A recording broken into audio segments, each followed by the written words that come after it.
The main character is Zhang Hao. Let me tell you a bit about him. He's a direct, confident guy who hangs out with his buddies every evening after work, drinking and hitting on women without a second thought. But something feels completely wrong to him now, like he's in the middle of the wrong kind of story. He starts wondering what's going on. Is this some strange dream, a gender swap situation? He remembers that after a stressful day at work, everything felt overwhelming. Then suddenly, everything turned red. The entire city seemed to vanish without a trace. When he regained consciousness, he found himself in the body of a young, handsome boy. However, all his original memories were still intact. Suddenly, someone knocks on his door. It's his father, asking why he's still not awake.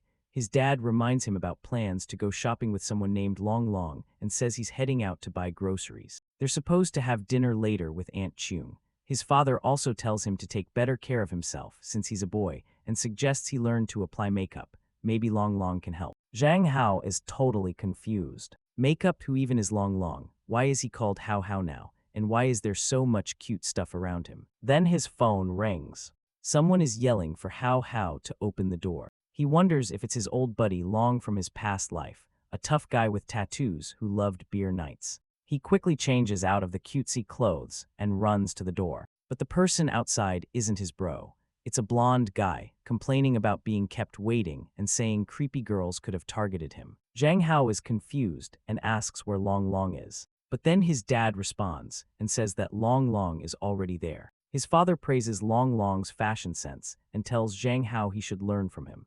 He even criticizes Zhang Hao's dry skin and says he needs to pay more attention to skincare. Zhang Hao is in shock. Makeup, skincare, what kind of world is this? Just then some memories hit him. The person who used to live in this body had experienced life in a totally different world. In this place, gender roles are flipped. Since ancient times, all the empires have been ruled by women. Men stay at home, take care of the kids, and are physically weaker, with less stamina and power. All Zhang Hao wants is to understand how he ended up in this strange world. Later, while walking through the city, Long Long excitedly suggests getting their nails done and buying some facial masks.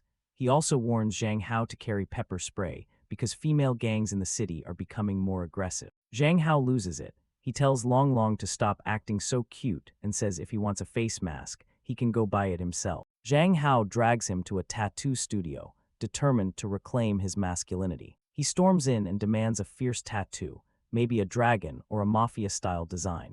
But the girls in the shop stop him, saying tattoos are for women and a man should only get one if he's a troublemaker. Zhang Hao takes off his shirt, refusing to be talked down to. When the girls see him shirtless, they whistle and say they'll pay if he keeps going. Still, he insists on a tattoo of a blue dragon, a phoenix, and a white tiger. Long Long yells at him to stop, calling his behavior inappropriate. Later, back at home, Zhang Hao feels like the day keeps getting worse. But then the most attractive stepsister he's ever seen walks in. Without thinking, he enters her room, then quickly runs out, embarrassed. That evening at dinner, his dad explains that Aunt John and Chin Chin will be staying at their house for a while. Zhang Hao suddenly realized that in this world, his dad had remarried.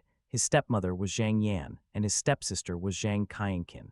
In just a few days, they would all be moving into a big house together. Chin Chin, however, won't stop staring at him. Back in his room, he feels exhausted. His body is really weak because the previous owner never exercised.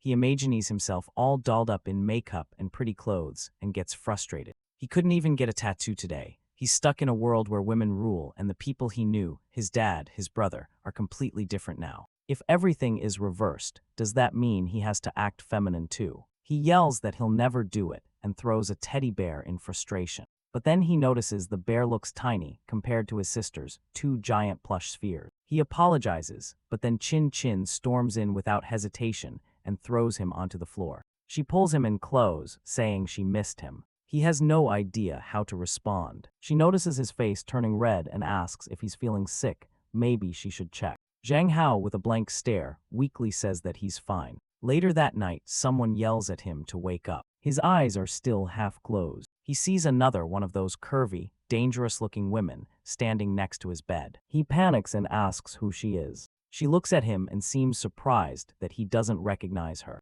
Then she grabs his chin and explains that she's the one who brought him into this strange world. Zhang Hao starts to remember that red moon from before. It felt just like this moment. So he realizes it really was her. He demands to know why she brought him here and what he ever did to deserve this. She tells him she is the goddess of the blood moon. She had heard his complaints, especially the ones about still being a virgin in his old world.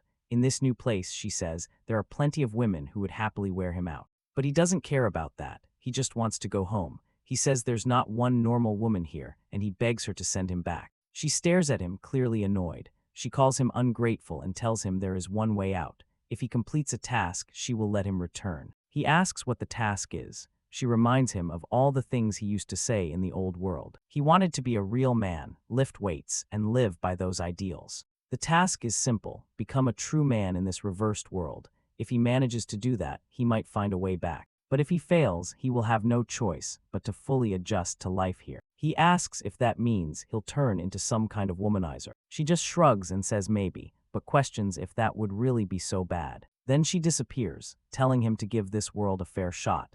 He could actually enjoy it every single day if he wanted to. The next morning, he wakes up thinking it was all just a strange dream. But when he looks around and sees his surroundings, he realizes it wasn't a dream at all. As he gets dressed, he thinks about everything that's happened. He isn't sure how he feels, but one thing is clear: he looks way too good-looking to be a guy. He decides he needs to start learning more about how this place works. After going through a bunch of newspapers and articles, he can't believe what he's reading. A 20-year-old male college student got sued because he refused to marry a rich farm girl. Another guy got sentenced for killing his wife. Everything is completely flipped, even the criminal justice system. But that's not the worst of it. This world has a scientific way to check if a guy is still a virgin. Apparently, men here are just too delicate. Their bodies are similar to how women were in his original world. They even have something like male menstruation. This whole place feels like a nightmare to him. He wonders if there's any other way back. Besides talking to that red moon goddess again, maybe he could figure out exactly what happened that night when he arrived. If he could recreate the event, he might be able to go home. But then reality hits. How is he supposed to do that? He's just a broke high school student. He doesn't know anyone important. Frustrated, he decides to set the plan aside for now. Just then, someone calls out to him. His stepsister comes in and asks if he's coming to eat her delicious breakfast. He blinks, still trying to process everything. Breakfast does sound nice, though. As he heads out to eat, he admits to himself that maybe, just maybe, this world isn't all bad after all. The chapter begins with Zhang Hao getting ready for school. He looks at himself in the mirror and admits that his face is actually kind of attractive, but still way too soft-looking for his liking. Today is going to be his first day going to school in this strange new world. The thought of returning to school brings up all kinds of mixed feelings. When he goes to the kitchen, he sees something that makes him uncomfortable. His stepmother is playfully smacking his father's backside. Not wanting to stick around for any of that, Zhang Hao quickly leaves the house. On the way to school, he's joined by his ever-lively best friend, Long Long. Long Long shows off a new lipstick color, asking Zhang Hao what he thinks. But Zhang Hao brushes him off with a cold response. Long Long seems shocked and asks what's wrong with him. He reminds Zhang Hao that they used to do this all the time, and now he's acting so different. Zhang Hao tells him that his idea of being a man is completely different now. He says he wants to be a real man, a confident, strong guy. But Long Long looks worried and says that if Zhang Hao keeps thinking like that, no one will want to marry him. That annoys Zhang Hao. He demands to know what Long Long means by that. But before things escalate, Long Long points out that someone is staring at them. Zhang Hao glances over and sees a girl who looks rough and edgy, definitely not someone he'd be afraid of. He jokes that two grown guys like them shouldn't be scared of someone like her. If she tried anything, he'd treat her the same as anyone else. To him, fairness means treating everyone equally. Long Long starts panicking and tells him to stop saying ridiculous things. He reminds Zhang Hao that he's weak now. He couldn't even lift a single brick. Zhang Hao refuses to believe that. Back in his old life, he used to hit the gym regularly and even joined a martial arts club. Without waiting, he grabs Long Long and starts running towards school. Long Long groans, complaining that he hates running, and now his makeup will need a full redo. Zhang Hao wonders why they're even running, and more importantly, why his body feels so weak. Eventually, they arrive at Elysium Business School, a private school that his current family can afford thanks to their wealth. Even here, it's clear how different this world is. Women are the strong ones now, and everything is reversed from what he once knew. Once inside the classroom, Zhang Hao watches a male student ask a girl to help him open a water bottle. Zhang Hao is stunned. is this guy really unable to open a simple bottle? He grabs the bottle, determined to prove he still has some strength left. But the cap is much tighter than expected. He struggles, trying every bit of strength he has, but the bottle refuses to budge. His hand starts to ache, and in front of everyone, he gives up. Defeated, he quietly thinks about how far he's fallen. How can he call himself a man if he can't even open a bottle of water? The girl easily opens it afterward and gives it back to the other boy. Then more girls crowd around Zhang Hao, asking if he needs help too. One of them offers to open it for him, smiling sweetly. He sits down at his desk, too embarrassed to respond. A part of him wants to admit this world isn't so bad, but right now, he just feels completely humiliated. Long Long notices his mood and comments that he's been acting weird lately. But then he just laughs and adds that Zhang Hao must be suffering from emotional damage. The chapter begins with Zhang Hao walking down the school hallway. Long Long tries to keep up and suggests they go to the restroom together. Zhang Hao simply speeds up and says he can go by himself. As he walks, girls in the hallway start whispering to each other. They admire how smooth his skin looks, how perfect and soft his figure is, and how cute his appearance is overall. Some even talk about wanting to touch him. Zhang Hao feels awkward. Now he understands what it's like to be on the receiving end of unwanted attention. It hits him, he needs to do something about how physically weak he is. He wants to train and get stronger. He pulls out his phone and searches for beginner classes in Muay Thai. One place looks promising. He figures it might help, but strength alone isn't enough. To become a real tough guy, he also needs mental toughness. Being a true alpha male isn't just about muscles, it's a mindset. He tells himself that someone needs to step up and carry the weight, and that someone will be him. Just then, a classmate named Yuan Yuan appears out of nowhere and startles him. He's surprised by how quietly she snuck up behind him. She explains that she had been calling his name, but he was too focused on his phone to notice. Suddenly, she steps in way too close and asks if he's doing anything shady, like talking to another girl. He panics and insists that he would never do that. He claims to be old-fashioned and says men and women shouldn't get too close in public. But she doesn't back off. She grabs his hand and compliments how soft and beautiful they are. Zhang Hao thinks to himself that these girls are way too forward in this world. He tries to remind her to act more modestly. She points out that he's not behaving like usual today. She guesses maybe he hasn't been sleeping well. She says she knows a special way to help, offering to give him a massage. Before he can react, she moves in to touch him again. He tries to resist, but she's too strong. He can't even push her away. Just when he feels completely overwhelmed, the teacher enters the room and tells everyone to get back to their seats. It's time for class. The English teacher, Miss Maddine, starts the lesson. Zhang Hao reads the book and is surprised to find that he understands everything easily, even though in his old life he had already graduated long ago. At least in this version of the world, he's a top-performing student. He looks at the teacher confidently, ready to answer anything. But instead of asking him a question from the book, she adjusts her glasses and asks if he's feeling all right.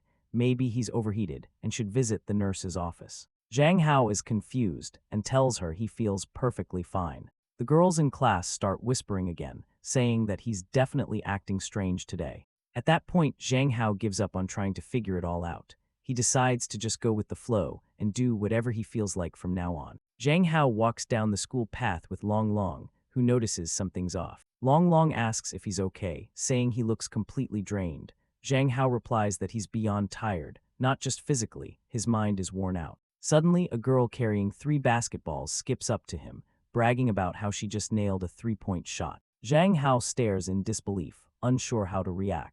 As they head downstairs, a random guy throws himself onto the floor and starts blaming Zhang Hao, claiming he was pushed. Zhang Hao is stunned. He realizes that being popular with girls is one thing, but getting blamed for nonsense and having people grab him is taking it too far. He silently curses this reversed world and just wishes he could go back to the old Earth. Then another girl approaches him out of nowhere. She confesses that she has liked him since they met and asks him out. Zhang Hao mentally groans. This is exactly why he can't stand this world. He tells her he's not interested in dating right now. His mental state is falling apart. He walks away while Long Long trails behind, sounding jealous. Long Long points out that Zhang Hao has already received 20 love confessions today and says he doesn't want to be a popular boy like that. But Zhang Hao just wants to change the topic and suggests they get some food. In the cafeteria line, Zhang Hao thinks about what to order. He He looks at the other boys' trays and notices how small the portions are. He asks Long Long why everyone is eating so little. Long Long explains that guys in this world have to eat light or they'll gain weight. He then steps forward and orders only salad and some fried vegetables. Zhang Hao is confused. He warns Long Long that he's going to faint in the afternoon at this rate. But Long Long insists he's just trying to lose a bit of weight. That's when Zhang Hao has a realization. The nutritional needs for men in this world must be totally different. He mentally puts together a plan. First, he's going to start exercising. Then he'll ask Long Long to help train him. Next, he plans to get rid of all the girly clothes. Finally, he wants to stop looking like a pretty boy and become a real man. With new resolve, he runs to the counter and demands a full meal. Pork, steak, rice, big portions. He wants everything on the menu. A proper feast. Long Long watches in shock, warning him he'll get fat. But Zhang Hao replies that real men eat to fuel their training. Long Long wouldn't understand. Around them, the cafeteria goes quiet. Everyone stares. Whispers spread. Students are puzzled. Why is he eating so much? Is he just trying to show off? Then Liu Feng shows up and mocks him, saying he eats like a desperate foreign laborer. Zhang Hao turns to him and calmly asks who he even is. Liu Feng says they studied together. Then he throws another jab, suggesting Zhang Hao has gained so much weight it's affecting his brain. Zhang Hao stays calm but calls him out, first for insulting hardworking immigrants, then for shamming people for their weight. He tells Liu Feng that he's being offensive on all fronts, classist and fatphobic. Liu Feng stumbles back and begins to cry, saying he didn't mean it that way. He claims he was only looking out for Zhang Hao. A few girls nearby quickly take Liu Feng's side, asking why Zhang Hao made him cry. They say it was too harsh. The mood turns against him, and public opinion starts to shift. But just then, another girl speaks up. She says how much Zhang Hao eats is his own business. If people are saying boys can't eat a lot, that's just discrimination. She turns to him kindly, saying he must be really hungry today, and if he needs more, she's happy to help. Zhang Hao is caught off guard and pauses. He begins to think. Zhang Hao looks at the girl in front of him. He admits she's pretty. But then Liu Feng suddenly shouts their names, Zhao Wang and Zhang Hao. Without missing a beat, Zhang Hao cuts him off and tells him to either say something useful or leave him alone so he can eat in peace. He jokingly refers to himself as master while telling Liu Feng to go. Long Long tilts his head in confusion and asks why Zhang Hao is calling himself master. It doesn't really make any sense, but Zhao Wang finds it charming. She says it makes him more attractive, like a fierce little wildcat. Liu Feng storms off, muttering about how they're all shameless. Meanwhile, Jiayun offers Zhang Hao more food, saying he seems to have all the time in the world to eat. Zhang Hao quietly asks Long Long who this girl is. Long Long replies in disbelief, wondering if Zhang Hao hit his head. That, Zhao Wang, she's had a crush on him for a long time. Then Zhao Wang turns to Long Long and brings up a game she introduced him to, League of Legends. She asks if he's tried it yet. Long Long hesitates and says it's too complicated. He adds that boys aren't suited to play such games and that something like Candy Crush would be better. Zhang Hao jumps in. He knows exactly what kind of game League of Legends is. It's a 5 versus 5 multiplayer online battle arena with player versus player gameplay. Long Long is stunned. He says Zhang Hao once claimed games were only for girls. Zhang Hao pushes back, asking why only girls play games in this world and how that even makes sense. Jiayun clarifies that boys do play games here. They're just not as skilled as girls at the professional level, but she invites Zhang Hao to play with her sometime. Zhang Hao stands up and casually says he usually plays support or jungle. Then he announces he's heading back to the classroom. They leave together. Zhao Wang sighs, watching them go, wondering when Zhang Hao will ever notice her feelings. Back in class, Zhang Hao sits down and starts thinking. There are no pro players like Dasher or Uzi here, but are the girls really that skilled in this world? Maybe the competitive level isn't the same. He decides he needs to watch a match and see for himself. Then something catches his eye. He sees a quiet girl sitting alone by the window. He asks Long Long who she is. Long Long tells him her name is Manhua. She's a transfer student. Then Long Long shyly asks if Zhang Hao is interested in her. Zhang Hao admits that she's attractive, but she doesn't say much, so it's hard to tell. Without waiting, he grabs Long Long and says they should talk to her. Long Long hesitates, saying it's supposed to be the girl's role to make the first move. Zhang Hao shakes his head and says that, outdated thinking. Now, guys need to step up. He walks over and introduces himself as Zhang Hao and also introduces Long. Normally, girls would rush to be around him. But Manhua just looks at them with no reaction at all. Zhang Hao becomes curious. What's her story? He nudges Long Long to say something. Long Long awkwardly asks how she's doing. She simply replies that she's fine. Zhang Hao notices a book in her hands and asks if she's reading a novel. Long Long tries to stop him, saying she probably doesn't want to talk, but Zhang Hao keeps going. He says his friend thinks she doesn't want to speak with them. She replies calmly that she has no opinion on that. Zhang Hao guesses she might just be shy or introverted. He stretches out his hand and says that if she ever wants to talk, they can be friends. After a short pause, she agrees. Zhang Hao smiles. This, he thinks, might be the start of his journey to becoming a real man in this world. Just then, Yan Yuan arrives. She questions why Zhang Hao is bothering a transfer student. That gives Zhang Hao an idea. He thanks Yan Yuan in his mind and turns back to Min Yuehua. He asks if she wants to be friends with this girl. Min Yuehua hesitates and clearly doesn't want to, but Zhang Hao gently encourages her. After a moment, she says yes, she would like that.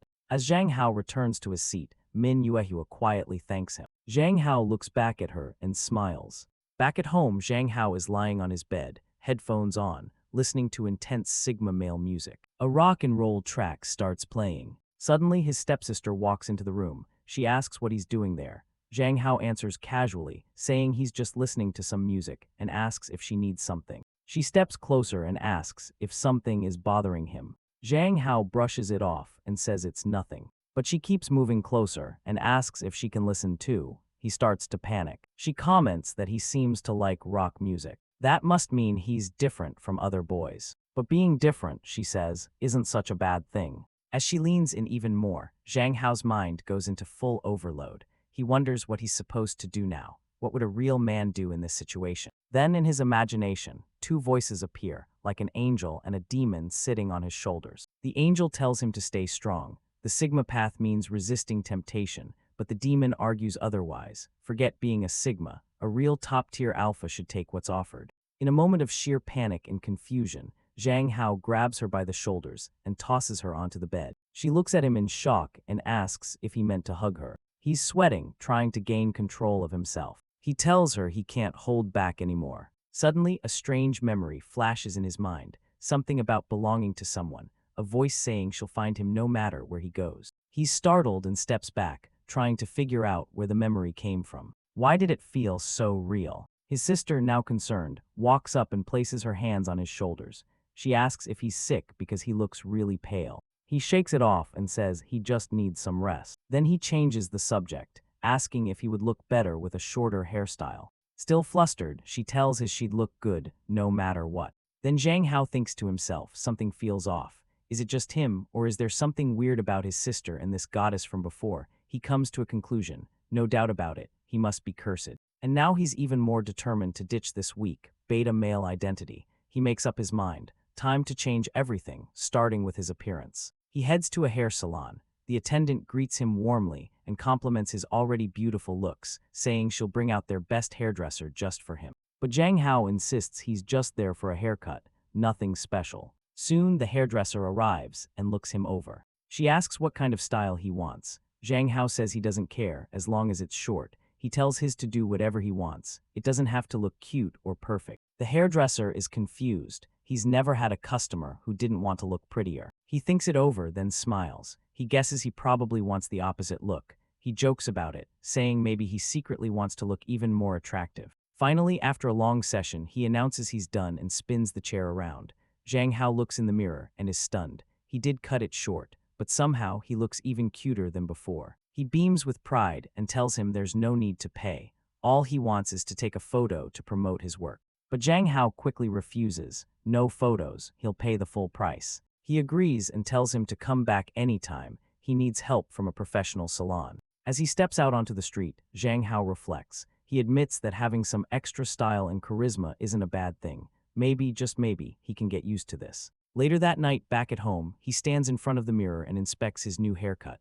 It doesn't exactly scream dominant male, but it's a start. He nods to himself, haircut complete. Now it's time to upgrade his wardrobe. He opens his closet and immediately frowns. All he sees are the same soft, cute outfits. Frustrated, he sighs. Why is this all I have? A little while later, Zhang Hao hears his father calling for him. He walks into the room and asks what's going on, but his father's expression changes the moment he sees him. He's clearly shocked and demands to know what happened to Zhang Hao's hair. Why did he cut it so short? Zhang Hao tries to explain. He says the long hair was bothering his eyes, and he just wanted a cleaner, easier look. But his father doesn't buy it. His tone turns sharp. He accuses Zhang Hao of trying to annoy him on purpose, says this must be some kind of joke. Before the situation gets worse, Chin Chin steps in. She smiles calmly and tells their dad to relax. She doesn't see anything wrong with the haircut. In fact, she says he looks even cuter this way, so there's no need to be upset. The tension drops.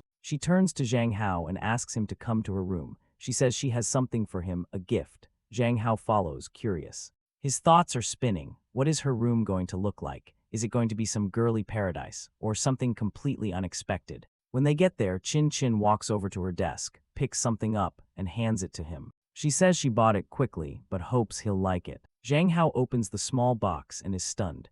Inside is a pair of black diamond earrings. They look expensive, definitely not the kind of thing someone just hands out. She tells him not to worry. As long as he likes them, she's happy to buy him whatever he wants. Zhang Hao stares at the gift in disbelief. He starts wondering, did he just gain a new sister, or did he accidentally pick up a sugar mama? Later, alone in his room, Zhang Hao sits on his bed, still staring at the earrings. They sparkle in the light. He thinks about returning them, but then again, he's just a broke high school student in a completely flipped world. He decides to keep them. Just then, his phone buzzes. A message pops up from Long Long. Long Long excitedly shares that his latest novel just launched. It's already been signed for publication.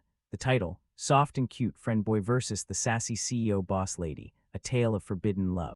Zhang Hao raises an eyebrow. Seriously, this is what people read here. But then an idea hits him. That's it. He can write too. He could bring stories from his original world and publish them here. That might actually earn him some easy money. He starts brainstorming titles. Should he write about the return of a powerful super soldier, maybe something like Solo Leveling, or go bold and write something spicy like Overflow? Hours pass. He drafts, edits, and merges pieces from stories he remembers, shaping them into something fresh for this world. He leans back, proud of what he's created. He's going to call it, A Real Woman in a Patriarchal World. A new day begins at school. Zhang Hao checks his messages on his phone, and one catches his eye. It reads, "Congratulations, your novel has passed the web novel signing application. Please contact the editor in charge." His eyes light up. He's excited. Finally, he's going to earn some money in this world. He reflects for a moment. Writing a story every single day is tough, but if the reward is cash, it's worth it, especially when you've got nothing else. Feeling proud of himself, he decides to treat himself with something sweet.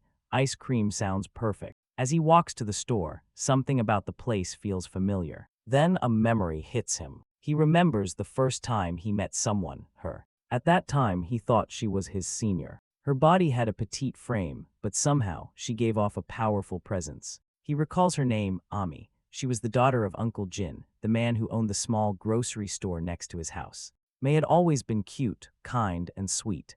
Zhang Hao remembers the day she protected him from something. After that, he kept visiting her family's shop, over and over again. One day, he built up the courage to confess. He told her he liked her, but her response shattered him. She said she preferred guys with muscles. Zhang Hao pauses in his thoughts and shakes his head. But now things are different. He's no longer the same skinny, shy guy. Now he looks sharp and confident. He tells himself, if I confess again, this time it will work. He steps into the store, energized by the thought of seeing her again. Inside, he hears someone nearby talking about ways to make money. And then he sees her. Ami appears from behind the counter, casually walking into view. Zhang Hao's heart skips a beat. He's stunned. She looks exactly the same, or at least almost. There's one big difference. He takes one look at her and thinks she's definitely been training. Her body is stronger, more defined. She's not just cute anymore, she's built. Then she looks at him and comments on his new hairstyle. Zhang Hao is so shocked that he literally stumbles and falls to the floor. She walks over, concerned, asking if he's okay and if he came to see her about something.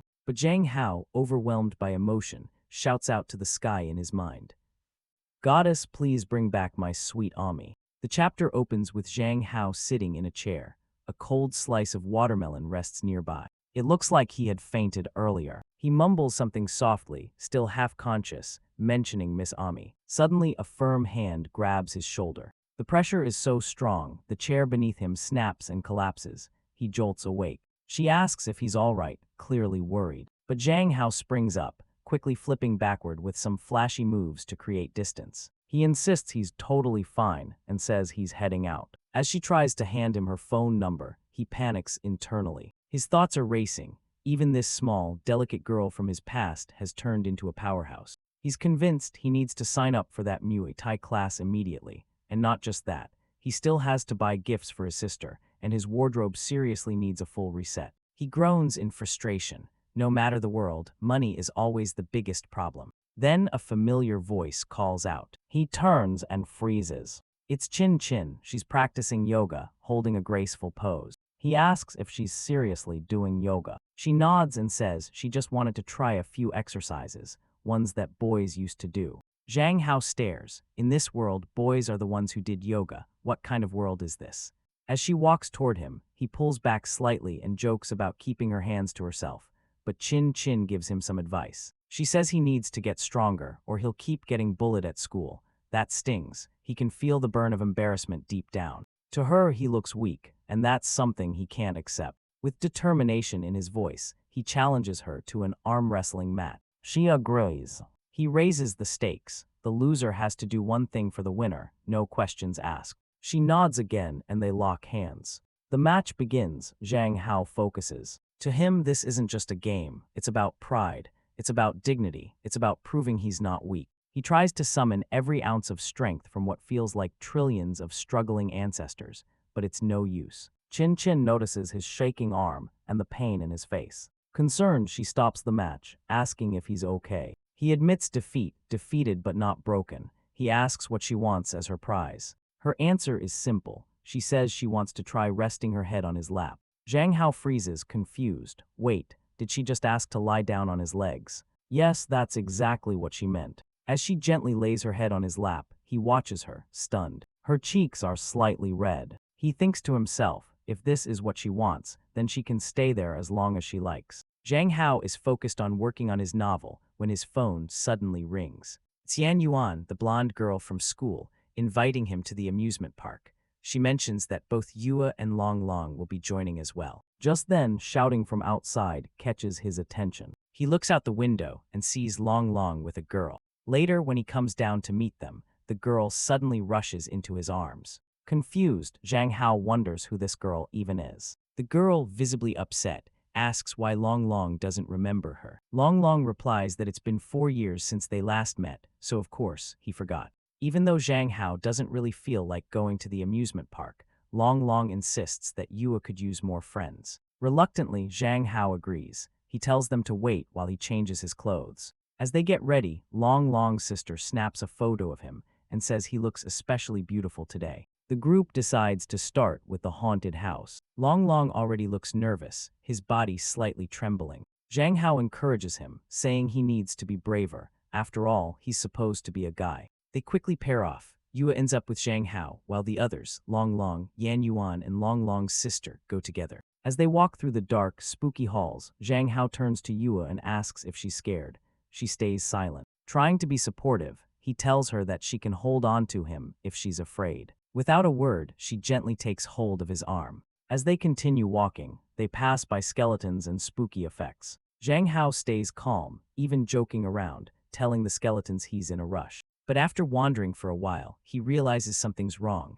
Yua is no longer beside him. He starts searching and finally hears a faint voice coming from a nearby cabinet. Opening it, he finds Yua hiding inside, trembling and crying. He gently reassures her and says everything is fine now. She takes his hand, slowly calming down. Later, when they exit the haunted house, Long Long announces he's never stepping foot in there again. Yan Yuan teases Zhang Hao and Yua for being in there alone for so long. Zhang Hao flicks her forehead and tells her to stop overthinking things. Suddenly, Yua stumbles and collapses. Everyone panics, shouting that they need to call an ambulance.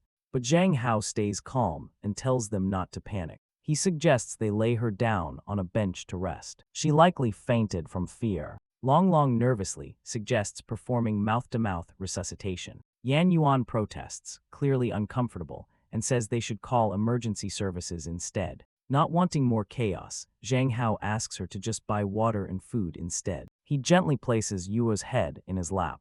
Then he starts softly massaging her ears. She slowly wakes up, confused by what's happening. He explains that he was just trying to help her regain consciousness. She admits she was really scared. He tells her everything is all right now, and maybe haunted houses just aren't for her. She nods and closes her eyes again, falling back asleep. Zhang Hao watches her quietly and thinks she's the quietest and shyest girl he's met in this world.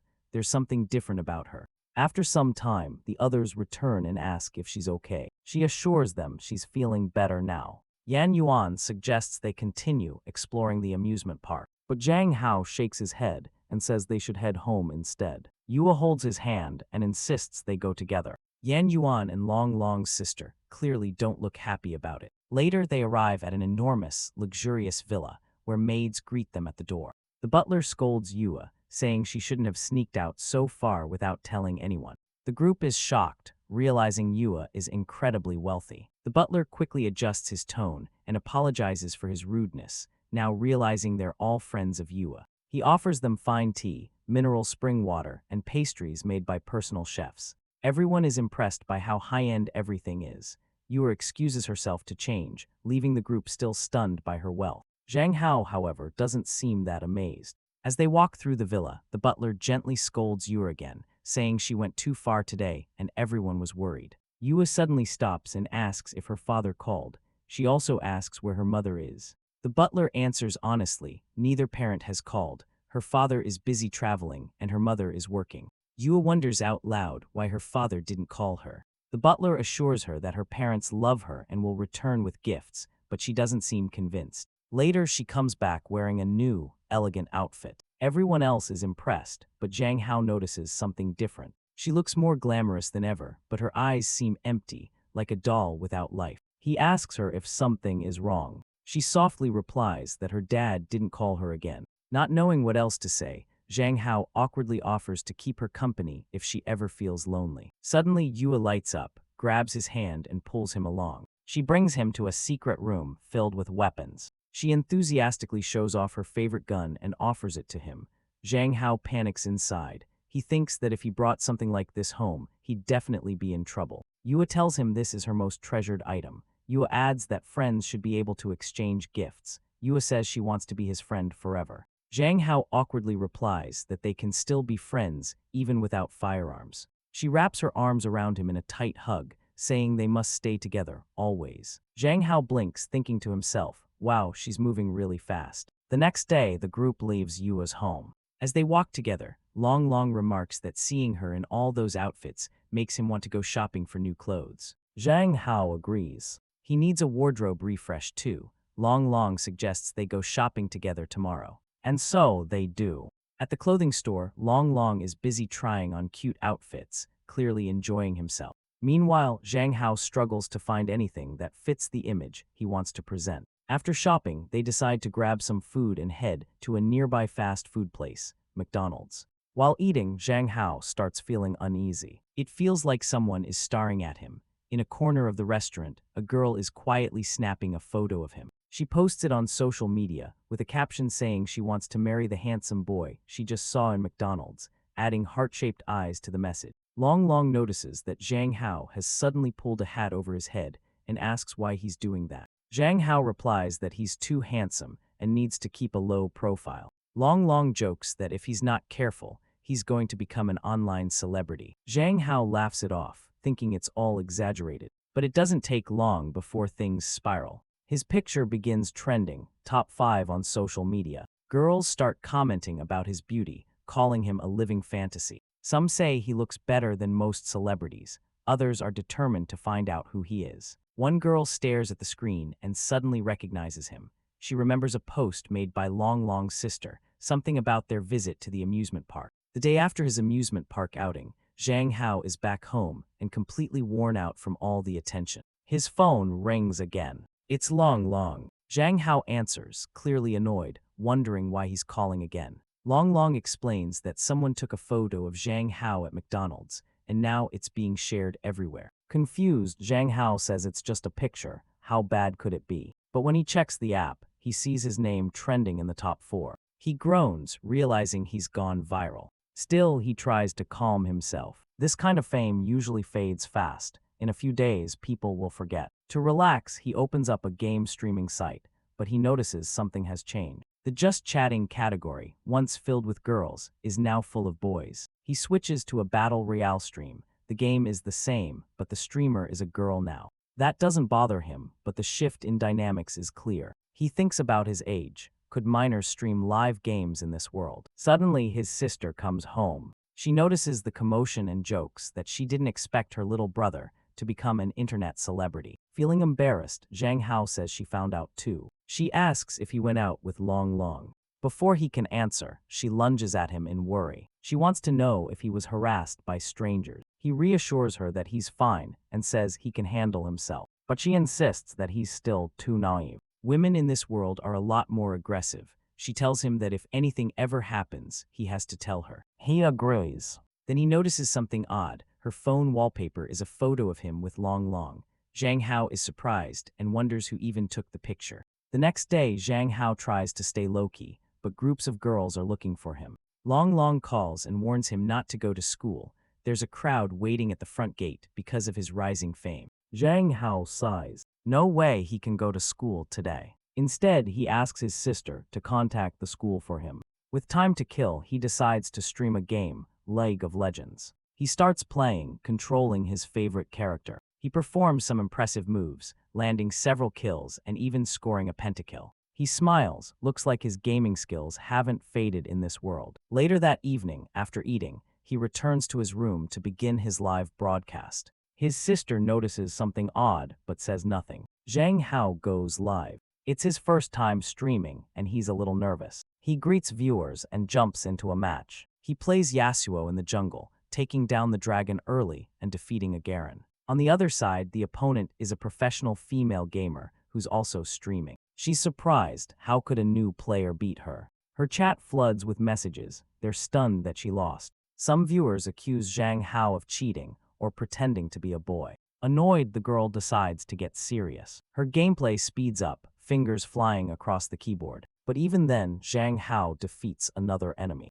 One of her viewers points out that the person who beat her is also streaming. Zhang Hao chuckles, admitting the girl is good, but says he's better. As the match continues, Zhang Hao's chat starts exploding. People speculate he's not really a guy. Some even demand proof. Frustrated, Zhang Hao grabs his headset and speaks directly to the camera. He says he is a man and wants to know how everyone even found his stream. To prove it, he turns on his camera and shows his hands. His chat goes wild. Viewers start complimenting his hands. Some even get a little too obsessed. People beg for a face reveal, but he doesn't respond. Meanwhile, somewhere else, a girl in a high-rise office is watching his stream. She mutters to herself, realizing that if her company signs this guy, he could bring in serious money. After the stream, Zhang Hao ends the session and thanks everyone for watching. He says this was his first broadcast, and more will come soon. The next day, he talks with Long Long. He asks about school and if people are still talking about him. Long Long says it's better now. Fewer people are asking since he skipped yesterday. Zhang Hao is relieved. He thinks the hype might be fading, and maybe he can return to school. Long Long changes the topic and asks what Zhang Hao's been doing these past few days. Zhang Hao admits he's been writing his novel and streaming. Long Long is stunned. He asks when Zhang Hao started streaming. Zhang Hao quickly shushes him, not wanting anyone to overhear. He says no one else can know, and he hasn't signed a contract yet. Right then, Zhang Hao's phone buzzes with a notification. It's from the platform. It tells him his popularity has hit the threshold for signing a contract. Long Long is thrilled. He tells Zhang Hao this is a huge opportunity. With his looks, he'll be rich in no time. But Zhang Hao hesitates. He says he's still a student. The fame might be too much. Long Long suggests wearing a mask while streaming. All he needs to do is dance, and people will shower him with gifts. Zhang Hao says he's only doing gaming streams. Showing his face doesn't matter.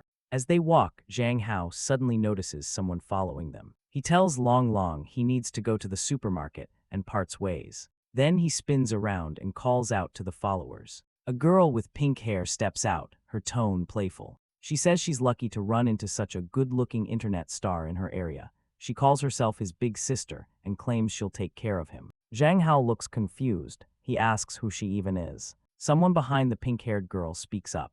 They say she's known as Sister Leu, and she controls this entire neighborhood. Zhang Hao shrugs. He says he doesn't know her and isn't interested. He tells her he needs to go. One of her underlings starts yelling. But then, surprisingly, Lei Yu punches him herself. She looks at Zhang Hao and tells him she likes his personality. She doesn't want to hurt him, she just wants him as her boyfriend. Zhang Hao doesn't look thrilled. He knows that for many guys in this world, having a rich girl take care of them would be a dream, and Lei Yu isn't unattractive. She's tall and strong. For a second he feels tempted, but then he remembers what the Blood Moon goddess told him. He needs to become a real man. He can't rely on anyone else. So he turns her down, saying he's not interested, and tries to walk past. That's when she suddenly pulls out a knife. She threatens that it would be a shame if something happened to his face. Zhang Hao doesn't flinch. He dares her to try. She seems even more curious now, excited by his boldness.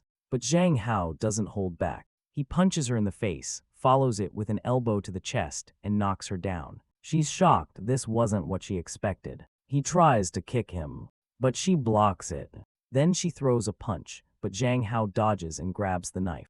As they stare each other down, he calmly says he already called the police. Lei Yu smirks and says she won't cause more trouble. One of her gang members asks if she's really going to let him go. She responds that with handsome guys, you have to be patient. She turns to Zhang Hao and says something flirty, but Zhang Hao stops her. He tells her to stop following him and walks away. As she watches him leave, her assistant secretly records everything with a camera.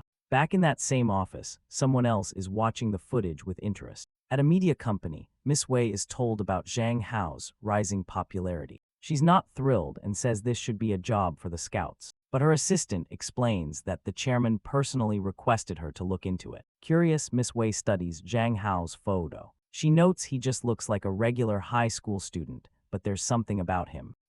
He really could be a star for their company. They decide to dig deeper. Back at school, Zhang Hao is playing basketball, though he keeps sneezing. Long Long tells him to take a break, but Zhang Hao says he's fine. He just wants to shoot a few more hoops. He lands a clean three-point shot. It proves once again that boys can definitely play basketball in this world. The girls cheer him on. Someone records the moment. That someone turns out to be a spy, paid by the pink-haired girl from the alley. Zhang Hao senses that something's off. Later after school, while heading home, he notices someone taking more photos. He looks toward a bush. Long Long asks what's wrong, but Zhang Hao brushes it off, saying he just has a weird feeling like someone been watching him all day. He remembers the background photo on his sister's phone and starts to wonder, could all this be connected to her? After everyone leaves, Zhang Hao approaches a girl hiding behind a tree. He demands to see her phone. She admits to taking one picture, but he finds a whole video of him playing basketball. She apologizes and says she's just following orders. Lei Yu's sister promised to pay 200 yuan for any photos of him. Zhang Hao, frustrated, deletes the media and hands her phone back. She quickly runs off. He realizes that the pink-haired girl is going to be a real problem, and he'll have to deal with her eventually. Later, he meets Long Long at the plaza. As they walk through the mall, they talk about Zhang Hao's contract with the streaming platform, but Zhang Hao also wants to buy a gift. Long Long teases him, asking who it's for. Zhang Hao gets flustered and says it's just for his sister. He explains that he signed a contract with a streaming site, but on his own terms. He won't show his face unless he wants to. He'll stream only what he enjoys, no forced offline events. And best of all, he won't need to act or dress provocatively. Long Long is amazed. He asks how Zhang Hao got such a good deal. Zhang Hao shrugs. He just asked, and they agreed. As they walk, they notice someone watching them from a distance. It's Lei Yufang, the guy from school who once mocked Zhang Hao for eating too much. And from the look in his eyes, he's definitely planning something. Later in the mall's restroom, Lei Yufang and his gang follow them. Lei Yufang stands guard at the door, while his buddies head inside to stir up trouble. As Zhang Hao and Long Long exit, one of the guys moves toward him. He tries to bump into Zhang Hao on purpose, but Zhang Hao dodges him.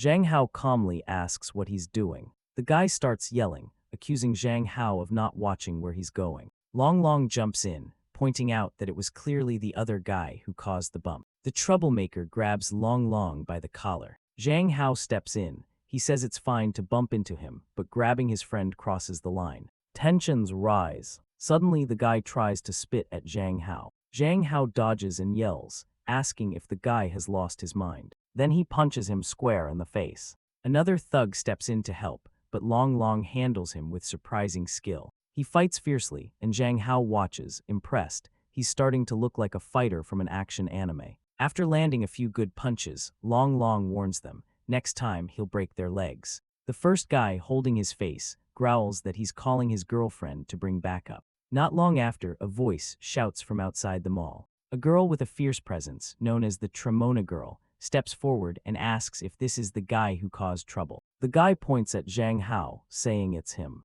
Their plan is to take pictures and post them to the school forum. The group surrounds Zhang Hao. The boy yells that this is the guy who hit them. Zhang Hao doesn't flinch. He tells them all to come at him again if they want. Long Long tries to explain that it was all their fault. They started it. Zhang Hao is tired of the nonsense. He tells them to leave because he's in a hurry. But the Tremona Girl starts acting strangely. She stares at him, captivated. Her boyfriend yells, asking why she's zoning out and demanding she do something. She says hitting someone first is wrong, but admits she's a bit unreasonable. She offers a deal. If Zhang Hao apologizes, they'll forget the whole thing. The boyfriend urges her to attack, but she doesn't move. He accuses her of falling for Zhang Hao. She doesn't deny it. Zhang Hao stays calm and asks them to move aside again. The boyfriend tries to block his way, but Zhang Hao warns him. Next time he interferes, he'll regret it. The Tremona Girl snaps at him, threatening to stuff him in a bag and throw him in the river if he doesn't shut up.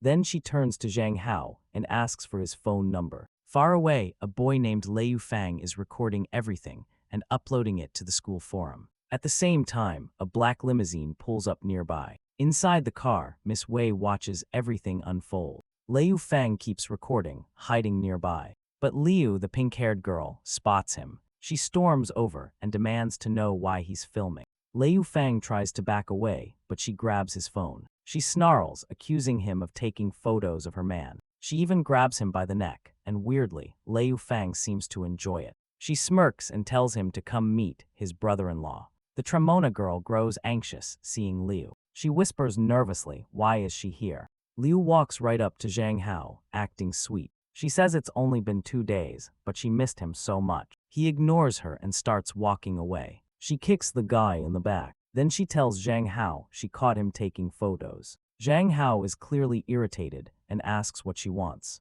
Then, surprisingly, Liu pulls out a bouquet of roses. She walks over and begs Zhang Hao to go on a date with her. She confesses her feelings, saying that if he agrees to be her boyfriend, he can do whatever he wants. But Zhang Hao thinks seriously. From a knife to roses. He tells her again he's not interested. She pleads, saying she's anxious and really wants him to take the flowers. He stares at the bouquet. He remembers their first meeting, the threat, the chase, and now this sudden romance. He tells her one more time he cannot be her boyfriend. He asks her to leave. Liu finally orders everyone else to clear the area. Then she approaches Long Long. She asks him softly, "Aren't you Zhang Hao's friend?" He nods. She leans in and warns Zhang Hao that if her friends lose control, she won't be able to hold them back. Zhang Hao listens closely, quickly understanding what's going on. She's using his friend to pressure him, and he can tell things are only going to get worse. Zhang Hao tries to calm things down with the pink-haired girl. He asks her to be reasonable and just say what she wants. She grins, grabs his cheeks, and tells him that since he asked so nicely, she'll take a step back. Her offer, join her at a bar tonight. He agrees and tells her to send the time and location. She promises she'll be waiting. Later, Long Long pulls him aside, worried. That woman looked like a gangster, and going to a bar with her sounds dangerous. He even suggests calling the police. But Zhang Hao explains that without proof, the police wouldn't be able to help. She'd be released and come back angrier. He plans to check her attitude tonight and reassures Long Long he knows kung fu and can handle himself. Long Long still panics, telling him not to die. Zhang Hao laughs it off, saying it's just a bar, not a death sentence. Just then, a woman in glasses appears and asks Zhang Hao to come with her. Annoyed by the constant interruptions, he gives in. A group of intimidating women escort him to an office. Inside, he meets a powerful-looking woman. Her name is Wei Nan, president of Fang Hong Media Group. She looks him over, walks closer, and says that with his look and style, he's exactly what the market needs. She offers him a contract, promising fame. Zhang Hao reads it quickly and hands it back. He says he's not interested in stardom, and he's in a rush to get home for dinner. Her assistant grabs him, saying he's just a student and shouldn't be so arrogant. Zhang Hao moves fast, twists her wrist, and throws her off. Wei Nan seems intrigued. She attacks, but he dodges. He tries to strike her, but she blocks him. She compliments his strength and says she's even more impressed now, but he says he doesn't want her support. She tells him not to worry, she won't push him yet. She'll give him time to reconsider. Then she tells her assistant to take him home. As he leaves, Zhang Hao thinks to himself, this woman is definitely going to be trouble. At home, Zhang Hao gets ready for the night's meeting at the bar. He takes a hidden recorder, a small knife, and some pepper spray. He sends Long Long a message. If he doesn't call by 8:30, Long Long should contact the police. Tonight, he plans to draw a clear boundary with Liu Xin. It starts raining as he walks to the bar. When he arrives, someone is already waiting for him and says their boss has been expecting him. He says fine, just take him there. Inside one of the private rooms, Liu Xin sits on a couch, smiling. He tells her he came as promised, but he doesn't want anything to do with her. He suggests they reset everything, act like strangers. He doesn't know her and she doesn't know him. That would be best for both. But she doesn't agree and moves closer. He warns her again. If she keeps this up, he's calling the police. She mocks him, saying it's not illegal to chase a guy. Then another girl speaks up, saying they should take photos and videos of him, and if he fights back, they'll post everything online. They think he's scared, but actually, he's relieved. His recorder is already running. Liu Xin asks what's going on. Suddenly, the other girl pulls out a knife. Zhang Hao jokes about it, so now refusing her means getting attacked. Without hesitation, he sprays her in the face and rushes forward. Then he takes her knife and holds her hostage. Liu Xin watches, impressed by his boldness. He warns them not to try anything unless they want blood on the floor. He tells them to call the police if they want. Then he lets the girl go and walks out. Later, Liu Xin gets a message. Someone says Zhang Hao recorded everything and took photos. If she keeps provoking him, he'll go to the police. She screams in frustration, realizing why he was so calm earlier. Meanwhile, someone secretly watches Zhang Hao from a distance and reports to Miss Wei that he's fine. The next day at school, Zhang Hao reflects on what happened the night before. He hopes the warning was enough to keep Liu Xin away. Then he overhears two girls talking. They mention that someone from the Fang Hong group took over Liu Xin's territory. That catches his attention. Wait, Fang Hong again. He suddenly remembers Miss Wei is with that company. Now he wonders what's her connection to Liu Xin. After school, he gets home and sees his sister preparing dinner. The food smells great. He notices they're alone. He asks where their dad and aunt are. She says they're working late. His mind drifts. Alone at home with his sister, she flicks his forehead, snapping him out of it. He quickly says he's fine and sits down for dinner. In his head, he scolds himself. That's your sister, don't even go there. Even if there's no blood relation, it's wrong. After dinner, she tells him to relax and let her clean up. She insists he go upstairs and start his stream. He offers to help. She gently holds his hands. Then she says she'll never let his beautiful hands touch dirty dishes. He sighs and goes back to his room. He starts his stream, telling viewers it'll be a 2-hour ranked session. 2 hours later, his sister walks into the room. She asks if he's tired from streaming. Then she pats the bed and tells him to come over so she can give him a massage. He tells her to rest since she did all the housework. She says it's okay and is just happy he cares about her. He agrees they're family. But that word seems to bother her. She remembers a moment from their past when he told her not to be scared and promised they'd always be family. Suddenly, she starts crying. He asks what's wrong. She says she's just really happy right now. Zhang Hao thinks about everything. At least in this world, his father doesn't have to be lonely. Here, there's a real family. He promises himself he'll protect this family and keep them happy. His sister wipes her tears and apologizes for crying. He smiles and thanks her for treating him like real family. But something in her eyes suggests she might be thinking something else entirely. Later, both are lying in bed. He asks if they should really sleep together tonight. She says yes, it's the perfect time with their parents away. She says she's always wanted to talk with him like this. He's curious and asks what she wants to talk about. She gets closer and asks what kind of girls he likes. He stutters, maybe someone gentle and kind. She follows up, is there anyone like that at school? He thinks of Yua but shakes his head. She tells him he's still too young and should focus on school. But she also admits she worries about him, especially since he's so good-looking. As they talk, he falls asleep. Later, he wakes up and wonders if it was all a dream. He checks her room, but she's not there. Looking around, he finds a book on her shelf. It's a story about a sister who really likes her brother. Could it be? She even cried when he said they were family. Suddenly, his head starts to hurt. A memory flashes. There was a girl with glasses, mocking some boys and teasing him. The next day, Zhang Hao starts his stream, but ends it earlier than usual. His viewers notice and ask if something's wrong. He doesn't respond. His mind is elsewhere, still stuck on that memory and how it makes him feel down. He also notices his stream isn't growing. He needs to find a way to get more viewers. He really needs the money. He receives a message from the platform. His popularity is low, and they suggest ways to improve it. The next day, he gets a follow-up message with a list of plans made by a female admin. He reads the options and feels disgusted. Option 1, a hot dance wearing tight shorts. Option 2, sexy cosplay. Option 3, sweaty workout content. He groans. He knew it would come to this. Later, he and Long Long meet at a coffee shop to talk about it.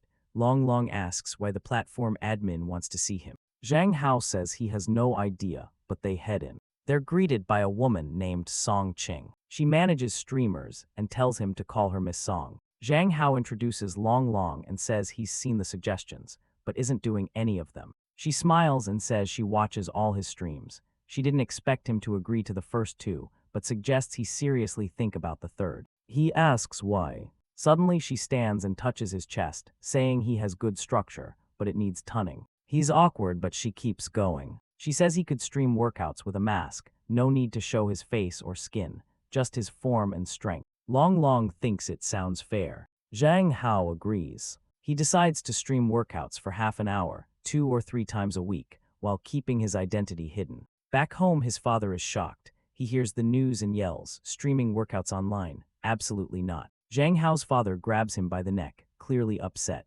He accuses Zhang Hao of planning to stream fitness workouts just to attract girls. Zhang Hao tries to calm him down. He says it's just normal exercise, nothing revealing. His dad argues that Zhang Hao always talks about how good-looking he is and how dangerous that can be, so why take the risk? His sister steps in, telling their dad to relax. She says Zhang Hao's plan sounds reasonable, just let him try once. If something feels off, they can stop him immediately. The father agrees, though reluctantly. He mutters that his niece is spoiling the boy too much. Zhang Hao thanks his sister, but she warns him. She'll be monitoring the chat. If it gets out of control, she's ending the stream herself. Later in his room, Zhang Hao starts his very first fitness stream. As he begins running, comments flood the chat. Viewers call him hot, ask to see his feet, and cheer for his looks. He notices how many people are watching. It's clear fitness content is working. Some even offer huge donations if he keeps running for 15 minutes. 30 minutes later, the chat is still amazed. He's still going strong. But his sister, watching from nearby, grows uneasy. She feels jealous seeing so many eyes on him.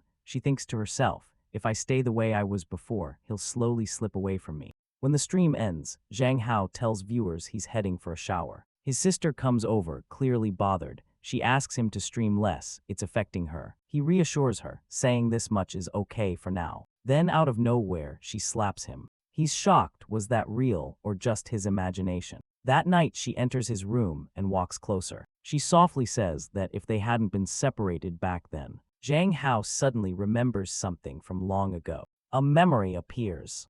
A girl once asked if he had anyone to play with. When he said no, she dragged him to play and fought some kids along the way. He had told her she was scary, but she had grabbed his shirt and promised they'd always be together. He wakes up with a headache and dismisses the dream.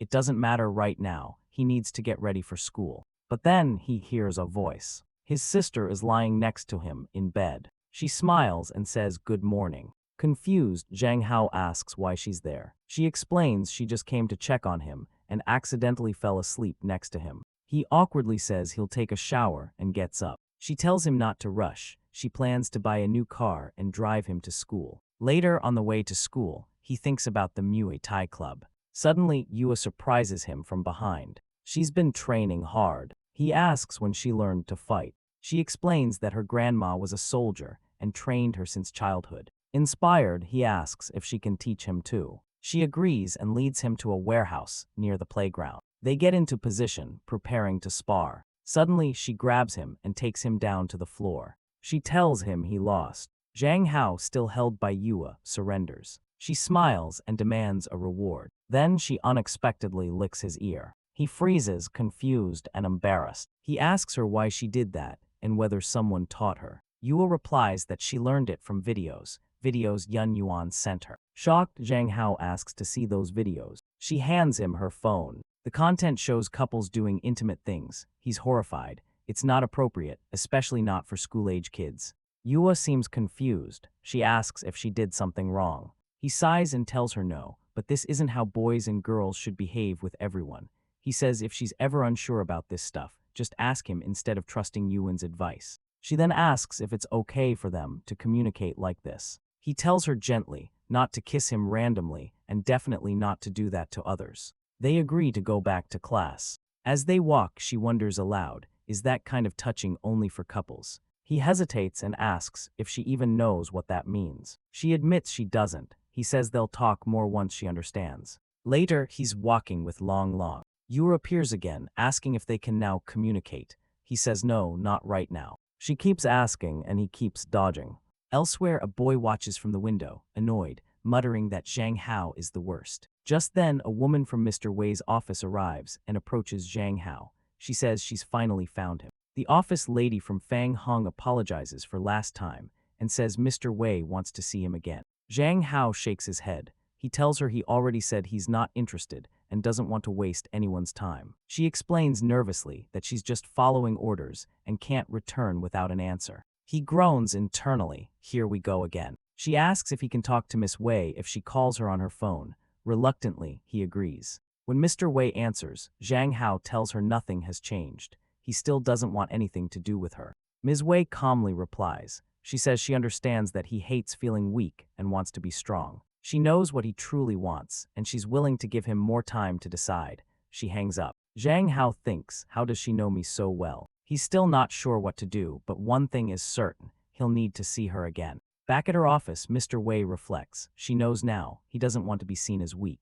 The next morning, Zhang Hao arrives at school in a luxury car. His sister had driven him there and even fixed his hair before he got out. As he walks through the school gates, everyone's staring and whispering. They're glued to their phones, discussing something new. There's a rumor floating around that Zhang Hao is some kind of male escort or influencer for hire. Long Long notices the strange looks and asks if Zhang Hao senses something weird. Zhang Hao sighs, yeah, this started yesterday, but he still doesn't know why. Then a green-haired student walks up and mocks him. He asks if Zhang Hao is so busy at night that he can't finish his homework. He accuses him of skipping college to live off his looks. Zhang Hao hands over his assignment and calmly replies, if you're jealous of my face, just admit it. The guy laughs, saying he'd never want to be someone nurtured by older girls. Zhang Hao blinks, nurtured. The boy explains that people think Zhang Hao been showing up at school escorted by women in fancy cars.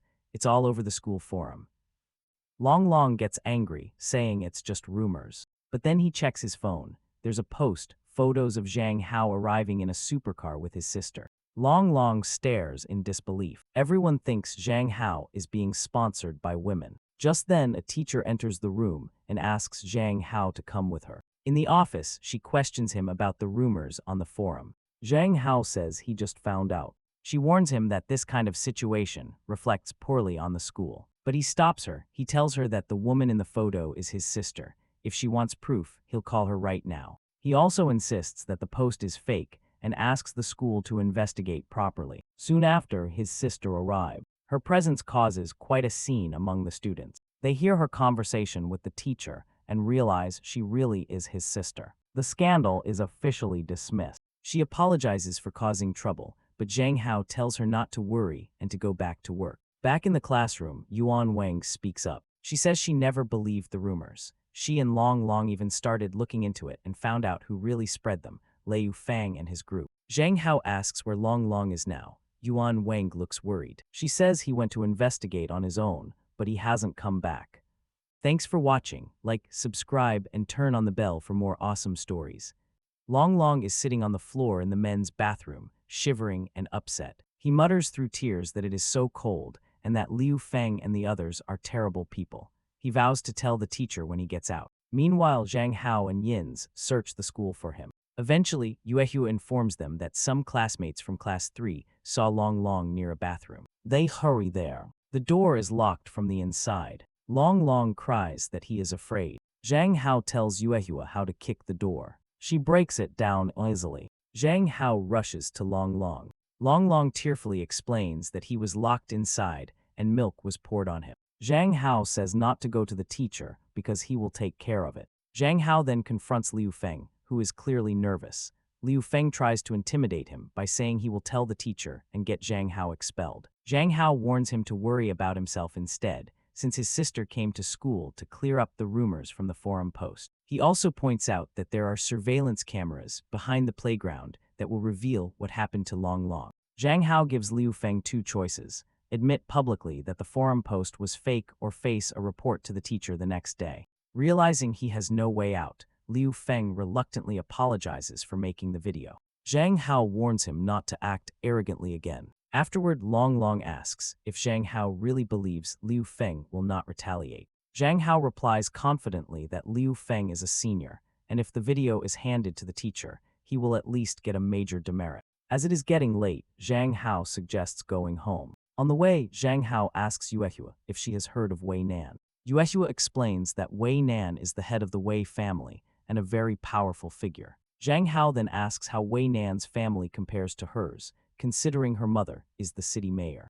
Yuehua says they are on equal footing. Zhang Hao reflects that this will not be an easy situation to handle. At home, Wei Nan is troubled. It has been 3 days since her last call, and she finds herself thinking about Zhang Ha. While she reflects, someone knocks on her door. They tell her she is needed for a dinner to discuss land negotiations. She instructs her secretary to prepare the car. Meanwhile, Zhang Hao and his sister arrive at a restaurant for dinner. Zhang Hao notices how luxurious the place is. His sister explains it is a treat for what happened at school earlier that day. Zhang Hao thanks her. Inside the restaurant, his sister tells him he can order whatever he wants. Zhang Hao asks for a drink, insisting he is an adult. She teases him but eventually allows it, saying their parents will not be home that night. Feeling rebellious, Zhang Hao has a drink. Soon, he starts reminiscing about his past. His sister watches him closely. After one drink, he becomes dizzy and says he might have drunk too quickly, deciding to go to the bathroom. On the way, he reflects on his old drinking habits. In his disoriented state, he accidentally enters the women's bathroom. As he washes his face, he hears a voice. He looks up and sees a woman in fishnets. Confused, he asks why she is in the men's bathroom. She corrects him, saying it is the women's bathroom. Panicking, he notices other women entering and blocking the exits. He feels trapped. Suddenly, Wei Nan pulls him into a stall. She smirks and teases him. Zhang Hao nervously tries to explain it was an accident. Wei Nan grabs his hand. People outside comment on the commotion. He tries to keep his composure. She leans in and calls him a helpless man. Zhang Hao points out that they have only met twice. She ignores him and says she has changed her mind. She does not need him to sign anything, as long as he agrees to be with her. Zhang Hao asks about her past threats, and she reveals that someone who refused her ended up in prison due to her influence. Alarmed, he asks if she is above the law. She brushes it off, saying he worries too much. Zhang Hao uses tickling as a distraction. He manages to escape. Outside the bathroom, he meets his sister. She asks why he took so long. He claims he is just drunk. She helps him leave, saying they should go home. At home, Zhang Hao collapses on the bed. His sister brings him soup and juice. She strokes his hair and quietly says he is cute. In her thoughts, she tells herself that they will be together eventually. She climbs on top of him. She strokes his hair and kisses his neck. Zhang Hao wakes up confused, wondering if it is a dream. Her expression says otherwise. Overwhelmed, he flips her over. He struggles between temptation and his morals. In the end, he kisses her forehead and pulls back. Surprised, she asks if he has fallen asleep. Before anything else can happen, she notices a call from Zhao Yin. Zhao Yin is the cafeteria girl who likes him. She answers the call and introduces herself as Zhang Ha's sister. Zhao Yin responds politely, but the sister cuts her off. She says she knows Zhao Yin has been interested in him for 2 years and that she should give up. She hangs up and thinks to herself that Zhang Hao belongs only to her. She vows to take her time and control herself, but eventually she will have him. The next day, Zhang Hao wakes with a hangover. He walks over to the mirror. he notices something strange on his neck. He wonders if the dream about his sister was not a dream after all. As he examines the marks in the mirror, his sister enters. She greets him, and he nervously wonders if last night was real. She notices the marks on his neck and comments that it looks like he is allergic to alcohol. When he asks what she means, she examines him closely, saying it is nothing serious but that he should be careful. Zhang Hao reluctantly agrees. She reassures him, saying she is a professional and invites him to breakfast. But inside, he remains suspicious of her explanation. At school, Long Long notices Zhang Hao wearing a turtleneck and teases him about it. Zhang Hao says he is just cold, hiding the real reason. Suddenly, someone grabs him by the collar, asking if he is Zhang Hao. Without hesitation, Zhang Hao uses a martial arts move to throw the attacker to the ground. He dislocates the attacker's shoulder.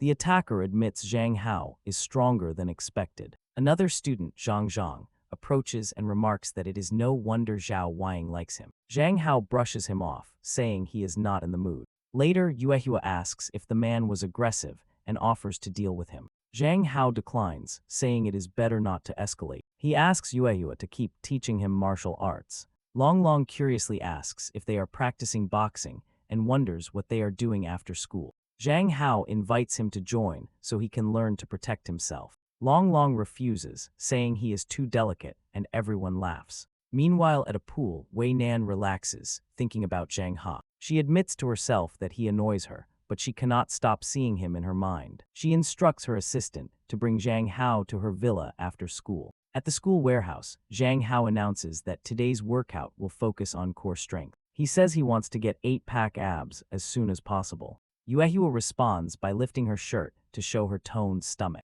Zhang Hao is shocked that she has such defined abs. He touches them in surprise, commenting that she is so slim he didn't expect this. Yahello blushes, shy but not resisting. Long Long grows suspicious, pulling out a magnifier and joking that something is strange, because Zhang Hao is touching her and she isn't resisting. Curious, Zhang Hao asks Yahello why she doesn't refuse. She simply answers that if he wants, she will allow it. Long Long finds the situation odd, and remarks that Yahello does whatever Zhang Hao asks. Testing her, Zhang Hao suddenly asks how much money she has, and tells her to give it to him. Long Long is startled by the blunt request, but Yahello calmly says she didn't bring much cash, and the rest is on her phone. She starts to say her payment password, but Long Long stops her immediately, saying that's unnecessary. Stepping closer, Zhang Hao asks why she does everything he says. Yahello explains that it's because they are friends, and friends cannot say no. Zhang Hao is taken aback, realizing she might have a skewed idea of friendship due to her background. Remembering what she mentioned at her home, he becomes serious. He tells her that friendship doesn't work like this. He explains that in a relationship, both people must be equal. She should decide for herself what she wants to do and what she doesn't, and never feel forced. Yahello seems confused but agrees. The training session ends early, and Zhang Hao heads home feeling good about the talk. But on the way, he notices a suspicious figure in an alley. He also realizes the streets are unusually empty. A feeling of unease makes him change direction. Just then, a little girl approaches and offers him rice candy. She says she is doing a school project to spread happiness, and her teacher told her to give candies to strangers. If she doesn't finish, she won't get her little red flower. Thinking she is an elementary school student, Zhang Hao accepts a candy and advises her to go home because it's getting late and unsafe outside. As he eats the candy, he notices it smells strange, like smoke. Suddenly, he feels dizzy and loses consciousness. When he wakes up, he is tied to a bed. His hands and feet are bound. Zhang Hao looks around the unfamiliar room. Confused, he wonders what they plan to do with him. The little girl is there, but now she reveals her real voice, calling someone and saying that Mr. Wei will be happy to know he's awake. Zhang Hao realizes she is part of the setup. Shocked, he asks why an elementary school girl is smoking. The girl removes her disguise and reveals she is actually 30 years old but just looks young. Zhang Hao is even more stunned. Wei Nan appears and instructs everyone else to leave. Left alone with him, she tells him to be quiet because she is working. Zhang Hao protests, asking how she expects him to stay silent after tying him up. He accuses her of having a domineering attitude. She steps closer, annoyed, reminding him that he ran away last time and is still disobedient. Zhang Hao nervously asks why she tied him up and whether she has no real interest in him. He decides to speak frankly. He says he knows who she is, the president of Fang Hong Group and head of the Wei family. He knows her family used to be involved in shady dealings, but that under her leadership, she turned the company into one of the biggest in the country. People even admire her as a national figure. But he questions why someone like her would be interested in him. He suspects she might want to use him for her business and says he doesn't want to be involved. He wants a quiet, ordinary life and asks her to let him go. Wei Nan listens silently before finally speaking. She says he is not really Zhang Hao. Zhang Hao is stunned and demands to know what she means. If he is not Zhang Hao, then who is he? Wei Nan explains that she has noticed too many changes in him. She has done her research and knows what he was like before. He was raised by his father alone and received a traditional education. He was known for his good looks and strong academics. At school, many girls admired him for being gentle, cute, and considerate. But now, she says, he has become a tough person. Zhang Hao thinks to himself that she is right. He crossed over into this body and has been trying to adapt without fully knowing its past. But he is surprised she figured it out just from her observations. Wei Nan adds that another sign was how he reacted to her.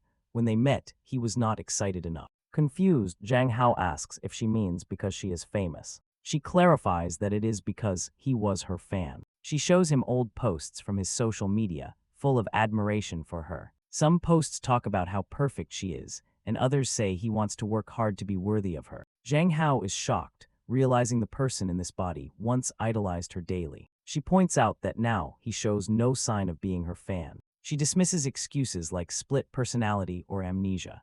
She notes that he learns quickly. He became a top gaming streamer in just 1 month despite no record of prior experience, and he can now fight well despite never doing so before. Her conclusion is firm. This is not split personality. This is a complete change of soul. Zhang Hao calls it crazy thinking, but asks what she plans to do if she believes that. Wei Nan explains that her team is researching the blood moon. She says his personality change happened just a few days after the blood moon, so she believes he is connected to it. She tells him that if he helps with her research, she will tell him the truth. He hesitates, but she reassures him that he will be safe, and she will not take any samples for experiments. She gives him a contract and says he can earn money just by cooperating. Zhang Hao asks if anyone else is studying the blood moon. Wei Nan says she is the only one she knows of. Zhang Hao agrees to look over the contract at home. He had not expected anyone else to even know about the blood moon, so he decides to be careful. He says it is late and he needs to go home.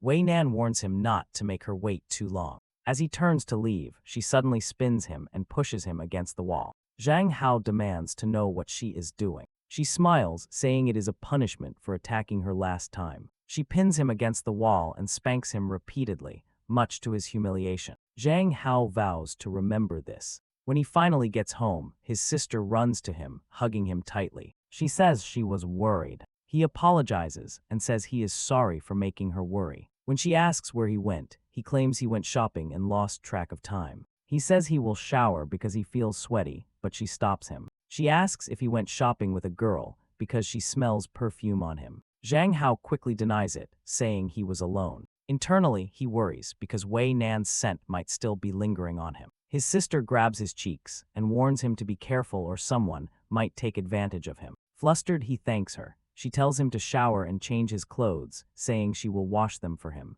Meanwhile, Wei Nan gives her secretary a picture of Zhang Qin. She tells her to investigate the girl. The secretary notes that Zhang Qin is Zhang Hao's stepsister. Wei Nan nods, saying the timing of her becoming his stepsister is suspicious. At home, Zhang Hao's sister burns his clothes, muttering that he doesn't need clothes that smell like another woman. When Zhang Hao comes out of the shower, he sees her. She is taking something from the fridge. She asks what he wants to drink, and he says cold milk. She invites him to her room to dry his hair. Zhang Hao wonders why he is in her room. Then he notices a message on her phone from a man saying he fell in love with her and wants a chance. Zhang Hao is shocked. He apologizes for seeing it, but she says it's fine and tells him to respond that she has a boyfriend. Zhang Hao warns her that she shouldn't bother with men who use such messages. She smiles and hands him the phone, saying she is glad he cares. She then asks him to block the man for her while she showers. Zhang Hao agrees.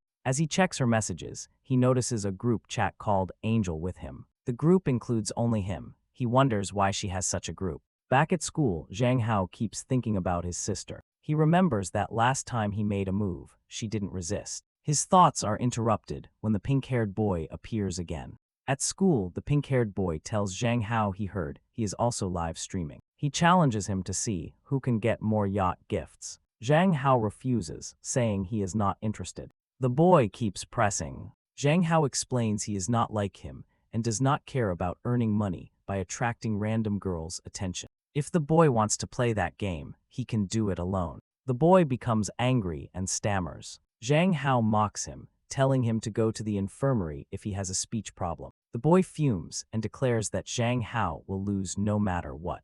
Long Long steps in, saying Zhang Hao is not afraid because he is far more popular. The pink-haired boy sneers and says they will see tonight. That night, Zhang Hao prepares to stream a gaming session. He is no longer wearing a mask. As he plays, he wins game after game, earning double kills, quadruple kills, and MVP titles. In the chat, many girls admire his skill and appearance, calling him perfect. Then suddenly, he receives 990 yacht gifts from Wei Nan. He realizes it is her and thinks she is as bold as always. He remembers the contract she gave him, but has not signed yet. The main reason is that it required him to move out of his family home. Even though it promised a lot of money, he could not accept that condition. But he understands the message behind her gifts. He decides he will return the money to her. Meanwhile, the pink-haired boy is streaming too. Seeing Zhang Hao's success, he ends his stream abruptly, complaining about a stomachache. In frustration, he mutters about Zhang Hao pretending to be innocent. The pink-haired boy then calls someone, asking for help and promising to pay. He vows to ruin Zhang Hao's reputation. The next day, Zhang Hao walks through the city, thinking about how his sister Chin Chin wanted to buy some item.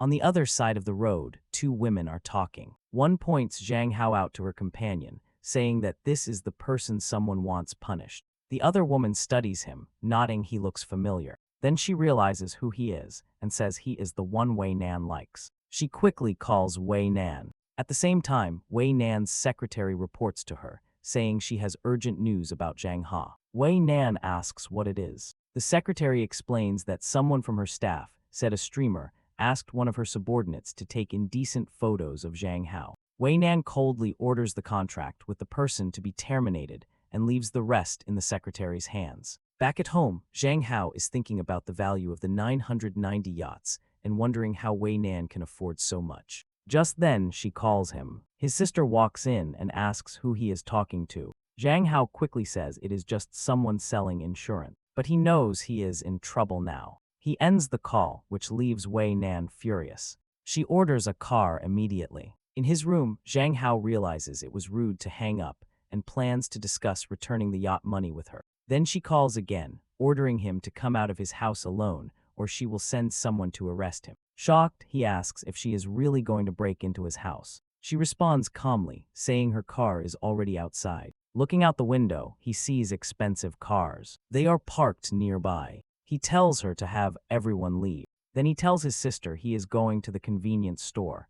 She offers to come with him, but he insists it is unnecessary. Outside, he calls Wei Nan to say he is out. She asks him who else he has offended, because someone has been watching him. As Zhang Hao walks through the city, Wei Nan gives him directions over the phone. She tells him to keep walking for 30 meters and turn right into a dark alley. She warns that the person might have a weapon, so he should be careful. Nervous, Zhang Hao asks if this is a good plan, pointing out the danger. Wei Nan reassures him that she is nearby and will help. Zhang Hao waits in the alley, urging her to hurry. Suddenly, a masked person appears. He asks who she is. She glares at him and charges forward. He dodges the first punch, then another. The masked attacker insults him. Zhang Hao realizes she is not very fast. As she strikes again, he sidesteps and sweeps her legs, knocking her down. He gets on top of the attacker, demanding to know who she is and why she is attacking him. The attacker, revealed to be a woman, angrily blames him for her troubles. Confused, Zhang Hao tells her to remove the mask and explain. She elbows him.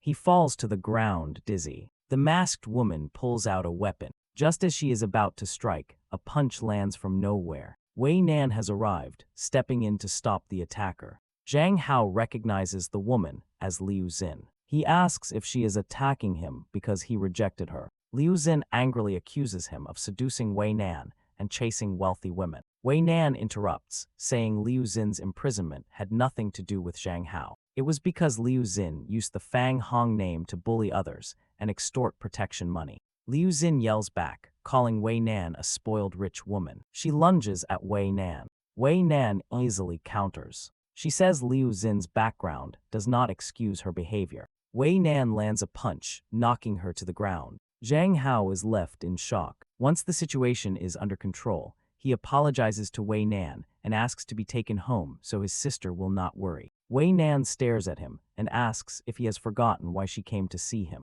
Zhang Hao wonders if it is about the contract. Wei Nan says the contract is part of it, but the main reason is to warn him that someone is planning to secretly take compromising photos of him. Zhang Hao is confused why anyone would do that. Wei Nan brushes it off, saying what matters is that he hung up on her before she could explain. She asks if he does not want to talk to her. Zhang Hao apologizes, admitting it was wrong to hang up. Wei Nan then asks if he is willing to accept punishment. Before he can respond, she suddenly lines in. She kisses him. Zhang Hao struggles with his thoughts. He considers pushing her away, but her soft lips make it hard. He starts to kiss back. Then he suddenly thinks of his sister and pushes Wei Nan away. He asks why she is doing this and accuses her of playing with him. He points out he is a high school student and she just took his first kiss. Wei Nan questions if he is really a high school student, realizing this was his first kiss. Zhang Hao says that is not the point. He thanks her for helping him but says she took advantage of him. He also brings up the large donations she sent and says he wants to return them. She laughs, saying the money is nothing. What she wants to know is why he is avoiding signing the contract. He hesitates and says he cannot sign it right now. She demands a reason, but he says he cannot explain yet and suggests they go back. As they part, Wei Nan thinks to herself that she has never failed at anything she set her mind to. Back home, Zhang Hao lies in bed, reflecting. He wonders why he thought of his sister when he was with Wei Nan. He worries he might actually like her, but then scolds himself to wake up because she is his sister. The next day at school, Yahello greets him. He says good morning and thinks about how much easier it feels being with her after a day with Wei Nan. He notices she is wearing black stockings instead of white for the first time. She asks if he is all right. He says yes and offers her a gift, an AK-47 pendant. He thanks her for teaching him martial arts and says it is the gun she mentioned liking the most. Yahello takes the pendant and says she will treasure it. Zhang Hao replies that as long as she likes it, that is enough. Internally, he wonders why just the change of her stockings makes him feel something different. During lunch break, Zhang Hao and Yahello are eating together. He notices she keeps looking at her own legs and asks why. She explains it is because he has been staring at them all day. She asks if he likes her legs. He admits that he does, saying they are very beautiful. Yahello looks shy at first, then moves closer and tells him he can touch them if he wants. Surprised, Zhang Hao thinks it is unusual for such a well-behaved girl to say something like that, but sees no reason to refuse. Still, he realizes that simply touching her legs feels a bit strange. He suggests instead that she could sit on his lap. Without hesitation, Yahello stands and sits on his lap. Zhang Hao feels a wave of happiness, thinking how obedient she is, like a treasure in a world that often feels difficult for men. He says to himself that if he had an obedient sister like her, it would be perfect. Then he questions why he even wants an obedient sister, finding the thought unusual. He asks Yahello if she feels uncomfortable or disgusted. She admits she feels a little discomfort, but also says it feels warm and safe because no one has ever hugged her like this before. Zhang Hao thinks she may simply be starved for affection due to her family situation. He notices the keychain he gave her hanging on her wrist like a bracelet and asks about it. She says it is the first gift she has ever received from a friend, so she wanted to keep it close. This shocks Zhang Hao, who asks if no one has ever given her a gift before. Yahello explains her old friends only ever asked her for money. He tells her those people were not real friends and advises her to stay away from them. Then he asks if Yan Yuan ever asked her for money. Yahello says no, but Yan Yuan gave her strange books and movies that she avoided because Zhang Hao told her not to pay attention to such things. Zhang Hao thinks to himself that Yan Yuan must be up to something questionable. He advises Yahello to keep the keychain in her bag and promises to buy her a bracelet instead. Back in class, Zhang Hao is resting at his desk. He notices something unusual on the floor. As he reaches for it, someone else grabs it first. They shout, accusing him of bringing inappropriate items to school. Zhang Hao is confused and asks what they mean. The accuser continues to make a scene, saying the school is being ruined because of Zhang Hao. Students around them are shocked and wonder if the accusation is true. Some girls, however, defend Zhang Hao, saying he is not that type of person. Zhang Hao stays calm and points out that his desk drawer is often filled with things stuffed there by others. He says that whatever was found should not be blamed on him. He warns the accuser to stop causing trouble.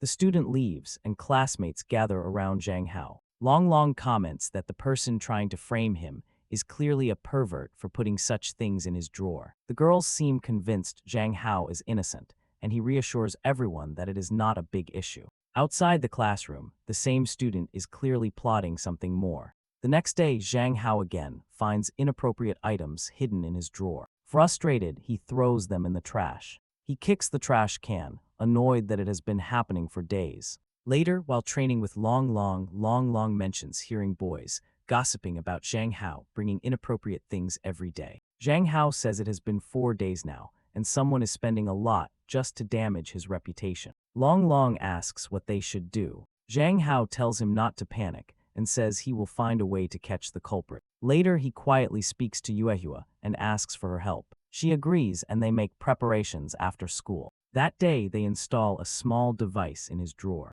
Long says they will finally catch the pervert. The next morning, someone sneaks into the classroom early and approaches Zhang Hao's drawer. As soon as they touch it, a laser sensor activates with a beep. It takes a picture.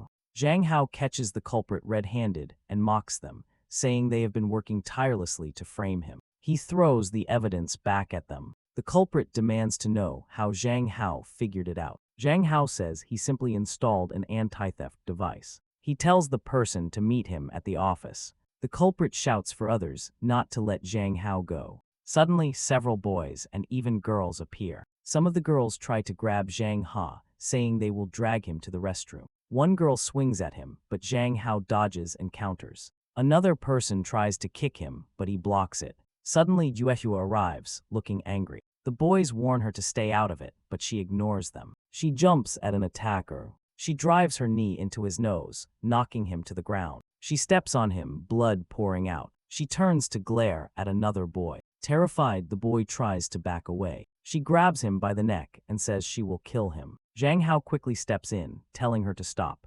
He says he is fine and warns that if she keeps going, the situation will get more serious. With 3 people already down, a teacher arrives and demands to know what is going on. Zhang Hao thinks the situation has become messy. Later, the school makes an announcement. Zhang, a senior from class 4, is expelled for bringing prohibited items to school with the intent to slander Zhang Hao. Looking out the window, Long asks Zhang Hao if Yahello will be all right. Zhang Hao says he is not sure, but given her family background, it may not be easy for her. Later, Zhang Hao runs home. His father asks why he didn't call so he could pick him up. Zhang Hao says he is fine and goes to his bedroom. He calls Yahello, who answers with a crying voice. He asks what is wrong. She explains that after she got home, her mother locked her in the warehouse. It is dark and frightening. Shocked, Zhang Hao asks why she is in a warehouse. Yahello explains that whenever she makes a mistake, her mother sends her there. Feeling bad for her, Zhang Hao asks if she wants to talk to distract herself. They talk until she falls asleep. The next day, Zhang Hao wakes up with a headache and realizes he has caught a cold. Just then, his sister Chin enters. She says she came to wake him for breakfast, but noticed he has a fever. She insists he take medicine. Zhang Hao feels weak all over, thinking it is strange how a little rain made him this sick. Chin smiles and asks if he wants his sister to feed him. Flustered, Zhang Hao says no, pointing out that they are siblings. Chin seems a little confused, but backs off. Zhang Hao wonders if she suspects something, but dismisses the thought. She asks why his body is so weak and offers to help. Zhang Hao experiences some odd thoughts, but pushes them aside and takes the medicine himself. She wonders why he seems hesitant, questioning if he is hiding something. She brings him soup and he is touched. He thinks it is normal for his sister to care so much, especially since they are not blood related. Zhang Hao asks her why she is so kind to him. Chin pauses before saying it is because she is willing to take care of him for the rest of her life. Zhang Hao is startled, thinking her words sound more like a marriage vow. He quickly takes the bowl from her and says he can eat by himself. Watching her, he wonders if he is overthinking, since she always seems calm. After eating, he goes back to sleep. She stays by his side, watching him. He feels peaceful with her presence. When he falls asleep, she seems quietly happy, thinking that before, this closeness would have been impossible. She wonders if he truly dislikes her. Meanwhile, Wei Nan is also thinking about Zhang Hao. She admits she forcibly kissed him because he was too cute. She likes his confidence and finds him the most unique man she has ever met. Then she pauses and questions herself, wondering if she is thinking too much about this little man. While Zhang Hao is sleeping, several women are thinking about him. His phone suddenly rings, waking him up. It is Wei Nan, who nervously says she cannot sleep. Zhang Hao is confused about why she is calling him at 2 in the morning. He wonders if she expects him to tell her a bedtime story or sing her a song. She tells him to speak politely. He points out that she is the one disturbing him in the middle of the night, so she must have a reason. Wei Nan changes the topic and asks if he learned his fighting skills from Yahello. Zhang Hao realizes she has been investigating him again. She says Yahello is just average and suggests he should train with her instead. Wei Nan claims that with his foundation, she can turn him into a skilled bodyguard. Zhang Hao thinks to himself that this is ridiculous. First she wanted him to become a celebrity, now she wants him to be her bodyguard. He tells her he is only practicing casually and warns her not to call him again for no reason, or he will change his number. Wei Nan is surprised, but before she can respond, he ends the call. He gets up, preparing to start his day, and notices a note from his sister, reminding him to wear a jacket if he goes to the bathroom. He feels touched by her care. Suddenly, his sister appears, asking if he can help her choose clothes. She is wearing a revealing outfit that makes him immediately uncomfortable. Inwardly, he thinks if not for his strong self-control, he would be in trouble. He quickly chooses an outfit for her, and as she turns, he notices a tattoo on her ribs. His sister leaves for work, telling him to stay home and rest.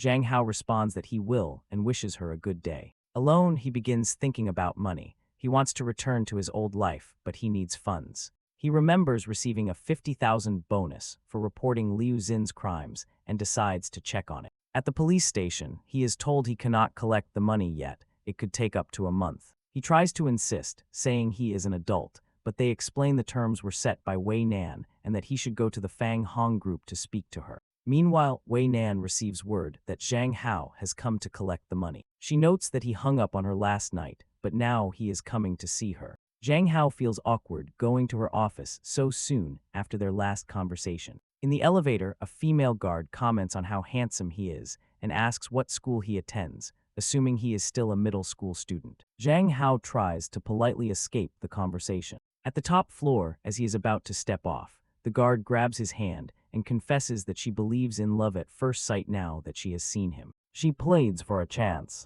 Just then, Wei Nan arrives and glares at the guard, ordering her to leave and saying she no longer needs to report to work. The guard drops to her knees, begging to keep her job. Zhang Hao steps in, saying the guard has done nothing wrong and asking why Wei Nan is firing her. Wei Nan snaps at him for interfering. The guard insists she has never made mistakes at work. Zhang Hao helps her stand, saying all girls have pride and losing a job is not the end of the world. The guard says if she is fired by Wei Nan, no other company will hire her. Wei Nan grabs Zhang Hao by the wrist, accusing him of flirting with the guard. Zhang Hao calmly asks which of her eyes saw him flirting. Zhang Hao pushes Wei Nan's hand away, saying he was only helping the guard up. He argues that firing someone over this is unreasonable. Wei Nan demands to know what they were talking about. Zhang Hao says it is none of her business. Wei Nan glares at him, saying he is making her angry. Zhang Hao notices her athletic figure from regular training and cannot help but glance.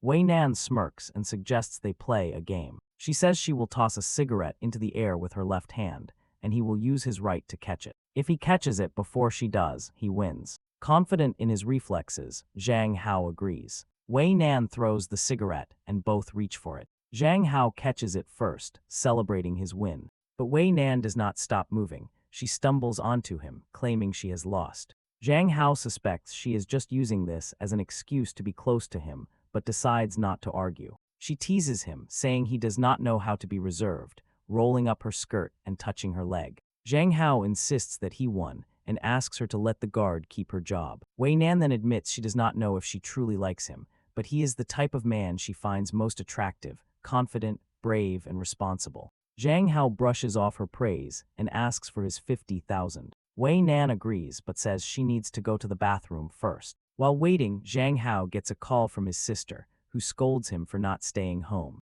He lies, saying he is helping Long Long with homework. She tells him to come home soon. When Wei Nan returns, she has changed into a different outfit. Zhang Hao is startled by her beauty, thinking she rivals his sister. She notices him holding a cigarette and tells him kids should not smoke. Zhang Hao says he only lit it to smell the scent and asks why she changed her clothes. Wei Nan admits she needed to relax because she could not handle his presence. Zhang Hao thinks she is acting like a shameless president. He ignores it, focusing on the money. Wei Nan then says she does not think she needs to give him 50,000 because the market price of the cigarette is 60,000, meaning he owes her 10,000. Zhang Hao protests, saying there is no way a cigarette costs that much. Wei Nan smirks, saying the price is real, but she was only joking about making him pay. She then gives him the 50,000. Zhang Hao thanks her, saying that despite her temper, she is still trustworthy. He adds that they should probably see each other less, so her work can go more smoothly. Wei Nan smirks to herself, saying she will not let him go so easily. At home, Zhang Hao's sister and her friend are looking at old photos of him. Her friend comments that she has too many pictures of her brother. Chin Chin thinks to herself that this is her treasure, and she will have even more in the future. Zhang Hao arrives home earlier than expected, surprising them. Chin Chin is worried he might see the photo album. Her friend almost blurts out that they were looking at photos.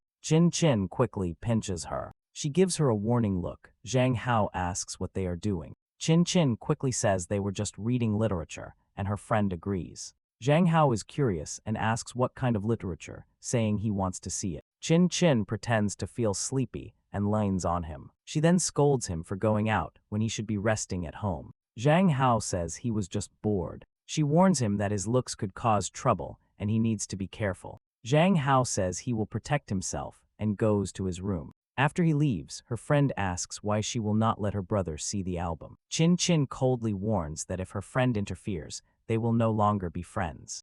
In his room, Zhang Hao thinks about how tiring it is to deal with Wei Nan. Looking out the window, he notices a man outside the house starring. He wonders if someone is targeting them again. He goes downstairs and sees that his sister's friend has already left. He asks why she left so quickly. Chin Chin says she had something to do. Zhang Hao then mentions seeing a man outside who seems suspicious and tells her to be careful. She pats his head, saying she is happy he is worried, but assures him she knows who the man is. Zhang Hao doubts it, but she explains the man sent her some pictures. Zhang Hao remembers and realizes it is the strange man from before. She tells him not to worry. Then she suddenly throws herself at him, holding his chin and teases him about blushing. He stammers, saying it is nothing, and insists he will go back to school the next day. She seems displeased and questions why he is in such a hurry, asking if he has a girlfriend there. Zhang Hao quickly denies having a girlfriend, saying he would not fall in love so early. His sister moves closer, teasing that having a handsome younger brother is both a blessing and a problem. She adds that she wishes she could keep him by her side, then quickly changes the subject and offers to drive him to school. The next morning, she drives him to school. At school, Long Long mentions that since the last incident, Yahello has been keeping to herself, and other students are avoiding her. They decide to check on her. When they greet her, Yahello looks happy. Zhang Hao apologizes for getting her involved before. She just asks if he is afraid of her. He reassures her that there is nothing to fear, especially because she is so obedient. She looks pleased.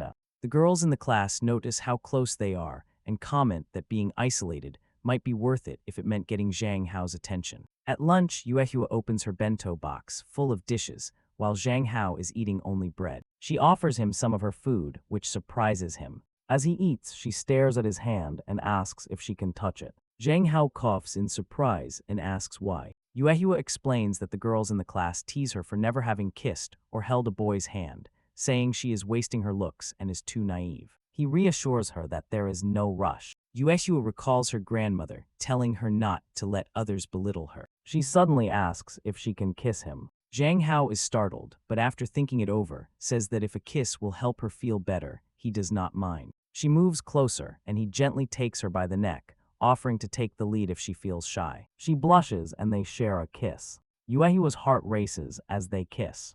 Zhang Hao thinks to himself that the moment feels perfect. A knock at the door startles them. Yuehua reassures him that the door is locked. Zhang Hao jokes that now she has kissed someone, no one can tease her anymore. Yuehua takes his hand and places it over her chest, asking why her heart is beating so fast and if she is sick. Caught off guard, he tries to explain calmly, saying it is just dopamine from feeling happy. Inwardly, he worries that she might develop feelings for him, which could be complicated. Yuehua admits she enjoyed the kiss and wants to practice more. Zhang Hao tries to explain that friends do not normally kiss each other. He tells her that she should not try this with anyone else, only him if she insists. She agrees. He says he will teach her slowly.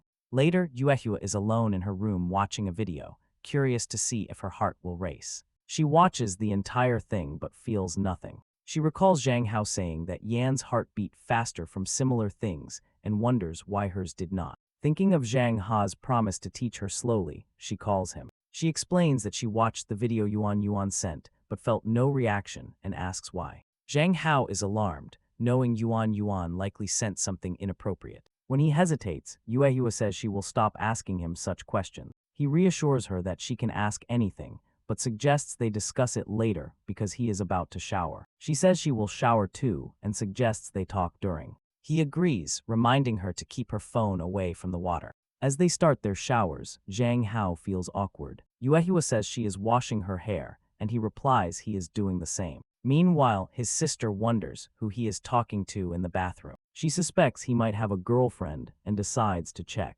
She sits on his bed and messages Long Long, asking if many girls pursue Zhang Hao. Long Long replies that of course they do because he is handsome. She asks if he has a girlfriend, and Long Long says no, telling her she can relax. She is pleased, thinking she still has a chance, and decides to stay in his room. Back in the bathroom, Zhang Hao suggests to Yuehua that he will find better resources to help her understand things, rather than letting her rely on random material. When Zhang Hao returns to his room, he sees a shape under his blanket. Pulling it back, he finds his sister, who says she fell asleep waiting to watch a movie with him. He apologizes for taking so long in the shower. Meanwhile, his phone shows some questionable open content, which makes him feel awkward with his sister in his bed. He sends Yuehua a message saying he will talk to her later. He asks his sister what movie she wants to watch. She says she prefers horror movies, so she can cling to someone if she gets scared. She says she will shower first and tells him to wait in the living room. Zhang Hao imagines how she will return and braces himself. He remembers that in his old world, girls would cling to guys during horror movies, but in this world, it might be the other way around. When she comes back, she is wearing only a nightgown. Zhang Hao is stunned and asks what she is doing. She ignores the question and asks if he picked a movie. He thinks to himself that he needs to start the movie quickly before temptation becomes too strong. She notices him blushing and teases him about it. Zhang Hao insists he is not blushing, saying it is just hot. She thinks it is better to take her time. If he gets scared, he will move closer to her. The movie begins. It is about a figure climbing out of a well, but in this version, it is a man. Zhang Hao thinks revering the roles makes it less scary. However, his sister clings to him in fright. He asks if she is scared. She apologizes, worried he will think she is weak. Inwardly, she admits she is terrified. He hugs her, saying it is normal to be scared of ghosts. She feels happy that her plan is working, even though she ended up clinging to him instead of the other way around. Zhang Hao admits to himself that his heart races when she is close, but he has no improper thoughts. He imagines his father walking in and warning him not to cross the line. When she asks what he is thinking about, he says it is nothing. He mentions it is late and time to rest. She grabs his hand, suggesting they go upstairs. Zhang Hao notices she is acting more feminine than usual, which surprises him. As he goes to his room, she asks if she can sleep with him. He assumes it is because the movie scared her and feels bad for her, but he worries that he will not be able to sleep well with her beside him. When she pouts, he gives in and says she can. She lies down next to him, commenting that he was brave not to be scared. He says she does not need to hide her fear from him because they are family. She shyly hugs him, resting her head against his neck, leaving Zhang Hao frozen in place. Morning comes and his sister wakes up cheerful. She says that sleeping next to him was wonderful and she has never slept so well. Zhang Ha, on the other hand, is wide-eyed and exhausted. She asks what happened. He thinks back to her resting her head on his chest all night, keeping him from sleeping. She assumes his tiredness is because of nightmares from the horror movie and says they should stop watching them. Zhang Hao just pretends to agree, thinking to himself how drained he feels. While brushing his teeth, he gets messages from Long Long. Long Long has made sticker images of Zhang Hao, with captions like the baby is angry and the male god is upset. Long Long says he will post them online, expecting them to go viral. Zhang Hao tells him to stop. Downstairs, Zhang Hao asks his sister what she is doing. She says she received the stickers from Long Long and likes them. Zhang Hao says they are nonsense and she should not use them. At school, girls approach him, saying they have the sticker pack and asking for his autograph. Embarrassed, he runs off to confront Long Long, demanding he delete them. During this, Yahello asks Zhang Hao if he is upset. He says it is just a joke. He notices she has trimmed her hair and asks about it. She says she cut her bangs to look cuter for him. Zhang Hao thinks she is much easier to deal with than his sister, or Wei Nan, because of how obedient she is. Yahello tells him she wants to show him a new secret spot after school. They end up in an old room under a desk, which feels like a forbidden place. As they hide, someone else seems to be using the room for romantic encounters. Yahello tries to speak, but Zhang Hao covers her mouth to keep her quiet. She blushes and starts licking his hand. This leaves Zhang Hao stunned. Yahello leans in and says he knows what she wants. She suddenly kisses him with enthusiasm. Zhang Hao cannot resist and lets her kiss him. He thinks to himself that she is always affectionate, they are in the same class, and she is always close to him. The only concern is if his sister finds out, then she would never take care of him again. As Yahello continues, he gently stops her to explain that she should breathe when kissing. She says she will keep practicing, but he urges her to calm down, reminding her that they need to return to class.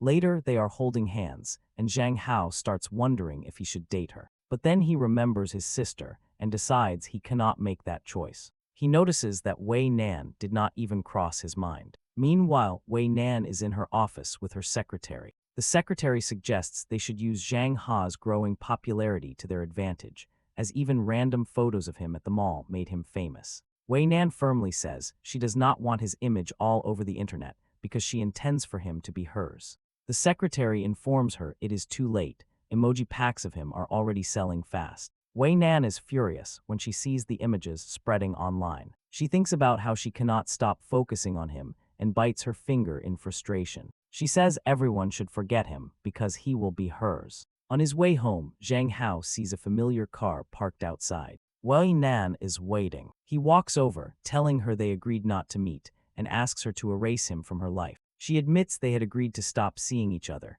but she could not control herself when she saw his photos spreading online and women talking about him. She grabs him by the collar, upset that others think they can get close to him. Zhang Hao worries his sister might see them and tells Wei Nan to leave with him in the car. During the drive, he explains the type of woman he likes, someone cute, sometimes playful and obedient. Wei Nan, he says, is the opposite, always disagreeing with him and acting bossy. He feels being with her is suffocating because she wants control over everything. She asks if he prefers weak women and wonders if women in his old world were like that. He avoids answering but insists she is not his type. Wei Nan scoffs, saying other women cannot compare to her. She points out she has money, power, and fame, and if he were with her, he could live comfortably while she provided everything. Zhang Hao admits her offer sounds tempting, but says she will likely lose interest in him and move on if she meets another attractive man. Wei Nan then brings up Yahello, asking if he thinks Yahello is different. Zhang Hao snaps, telling her not to involve Yahello,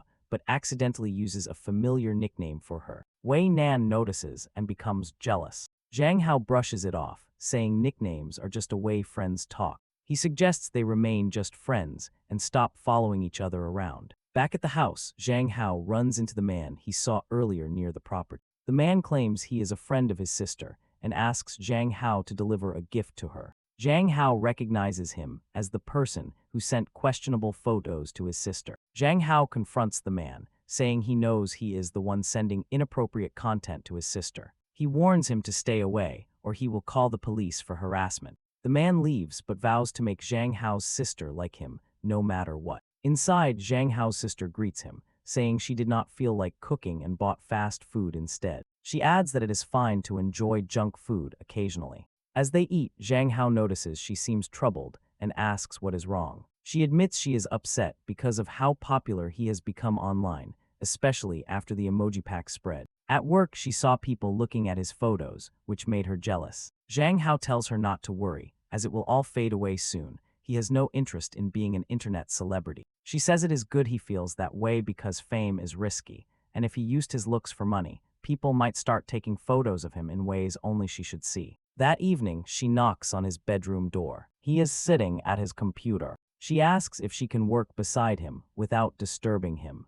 He says she can stay. She says she is happy and gives him a gift, her daily salary of 3,000 yuan. Zhang Hao is surprised, thinking about how in his previous life he worked an entire month to earn far less. He asks how she makes so much at her age. She explains that even though she is not yet a fully certified surgeon, she can assist in surgery. As one of the top students in her class, she has special privileges, and as a cardiac surgery assistant, she is in high demand. Zhang Hao praises her, saying she is amazing. He adds that with her earnings, their parents will not need to work so hard. She says they have not been working much lately, and are going on a trip she is paying for. Zhang Hao realizes this means he and his sister will be alone in the house for a while. Her expression suggests she is planning something. Later, Zhang Hao is in the bathroom telling himself to stay calm and avoid looking at her. But as soon as he sees her, his resolve breaks. He notices she has changed clothes again, each set shorter than the last. She says she wanted to be more comfortable while working, so she changed into pajamas. She lies on his bed to study.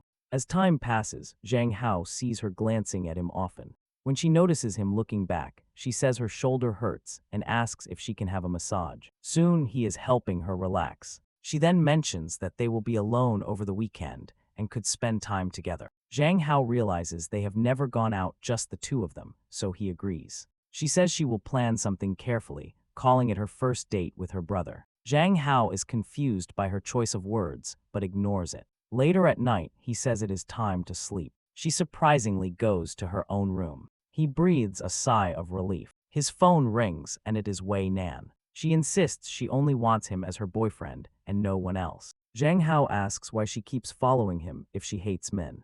Wei Nan explains that her life exposed her to manipulative men from a young age. She spent most of her youth working and later joined the army. She admits she does not know how to take care of someone, only how to work, run a business, make money, and fight. She says she wants to learn how to care for him and will give him anything he wants, even mentioning she could take him to space one day because her company is researching rockets. Zhang Hao says he is not interested in going to space. He tells her it is late and hangs up. Though he cut her off, he reflects that she never had a real childhood, which might explain her intense behavior. Before falling asleep, he remembers his sister telling him not to look at anyone else while clinging to him. Morning comes, and at school, Zhang Hao is greeted by Yahello. He asks why she is late. She says she was thinking about kissing him. She lines in to kiss him, but he tells her to keep it quiet, as that is a secret she should not say in public. She touches his hand and says they should kiss. Zhang Hao tells her to calm down, explaining that kissing is something private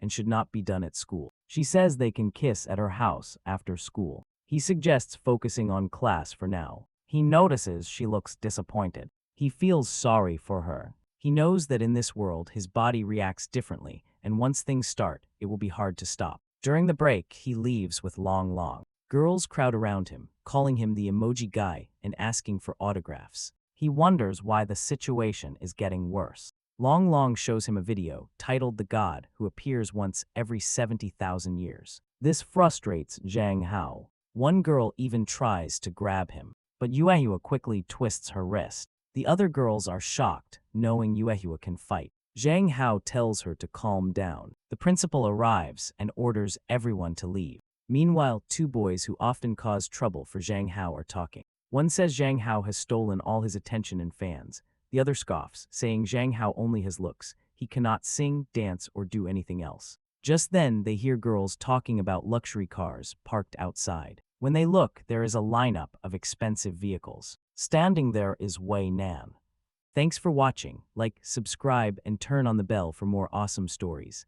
Long Long notices a row of expensive cars and is surprised. Zhang Hao just waves it off, and suggests getting something to eat. He still does not understand why he has suddenly become so famous. At that moment, his phone rings. It is the well-known Wei, who asks if she really has to follow him even to school. She invites him to dinner, but he says he is already eating with his classmates. She anticipated this and came prepared. She got out of the car and ordered a massive feast. The staff begins setting up an extravagant table. As soon as Zhang Hao sees it, he calls her in a panic. He tells her to stop and says he will eat with her after all. Yahello notices something unusual and asks him what is going on. He makes an excuse and runs off. This leaves her looking sad. Wei notices Yahello's expression and smiles slyly. Zhang Hao tells Wei that he does not want anyone to know about what is going on between them, warning that if anyone finds out, he will never speak to her again. She feels hurt but also finds him cute.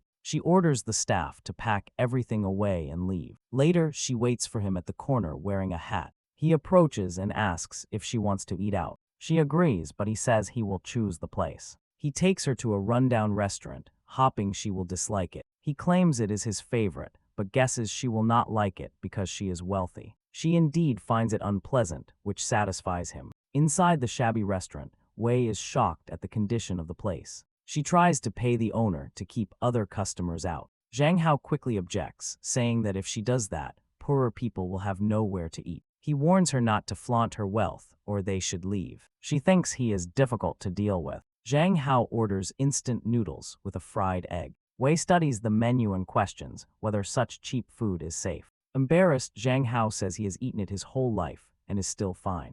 The restaurant owner becomes impatient with her hesitation, telling her to order quickly. Wei insists that her food be made with gloves and fresh ingredients, offering money to ensure it. Zhang Hao feels this is going too far, but she grabs his attention, telling him to look only at her. He realizes she is even jealous of the restaurant owner. When she asks if he really eats here, he explains that this is where poorer people eat. She has trouble understanding this because she is surrounded by wealthy people. He makes it clear he does not want to be pampered or supported by her. If that is her goal, she can leave. The restaurant owner comes out dressed in full professional attire, like a top chef. She serves the food, which looks impressive. Wei admits it is edible and says she has had worse while in the army, especially considering her feelings for him. Zhang Hao thinks she is a little crazy. She tries to stop him from eating it, saying it is not clean or nutritious, but her concern shows in her own way. Suddenly, she asks why he kisses so well and who taught him. He brushes it off, claiming he learned from television. She warns him not to let her find out about any other women, or she will act on it. He is taken aback. The scene changes to Zhang Hao talking with Long in his room. Long asks about a lipstick and whether it will look good. Zhang Hao is uninterested, but Long insists on showing his sister's reaction. They go to Long's sister's room, where she is drawing. Surprised, she asks what they are doing there. Zhang Hao sees her sketchbook, which contains drawings of him surrounded by girls. When he questions her, she claims her friends forced her to draw it. She insists she cannot even read properly. However, Zhang Hao finds a file on her computer with 500 gigabytes of study material, proving she can read. She angrily asks how he found out so quickly. Zhang Hao says she needs to be taught a lesson, confiscating everything and telling her to focus on studying instead of making such drawings. He promises to grant her a wish if she follows his rules. Just then, Zhang Hao's sister calls, asking what he is doing. He says he is leaving Long's house. She offers to pick him up, concerned for his safety. At her office, a colleague asks about the call. Another friend invites her to a bar to meet attractive men, but she refuses, saying she already has someone handsome to go out with on Saturday. The friend asks who it is, but she says she will reveal it later. The friend then hands her something, advising her to be careful. A man nearby, possibly a colleague, overhears and looks upset. He learns where she will be shopping and plans to confront them. She later arrives home and hears Zhang Hao streaming in another room. She wonders why he is doing it at this hour. During the stream, Zhang Hao is angry because people have discovered he is the rare, once in 70,000 years player. He wanted to keep his gaming identity separate from his personal image, but now even players in the game are recognizing him and harassing him to remove his mask. Suddenly, his sister shuts off the computer and orders him to stop playing. The night before, she had grabbed his arm, begging him to quit streaming because people would recognize him and learn where he lives. She feared that if he became too famous, he would not be able to stay home and might forget about her if he started meeting new people. He reassured her that streaming was only temporary and that he would not forget his family. She still felt uneasy.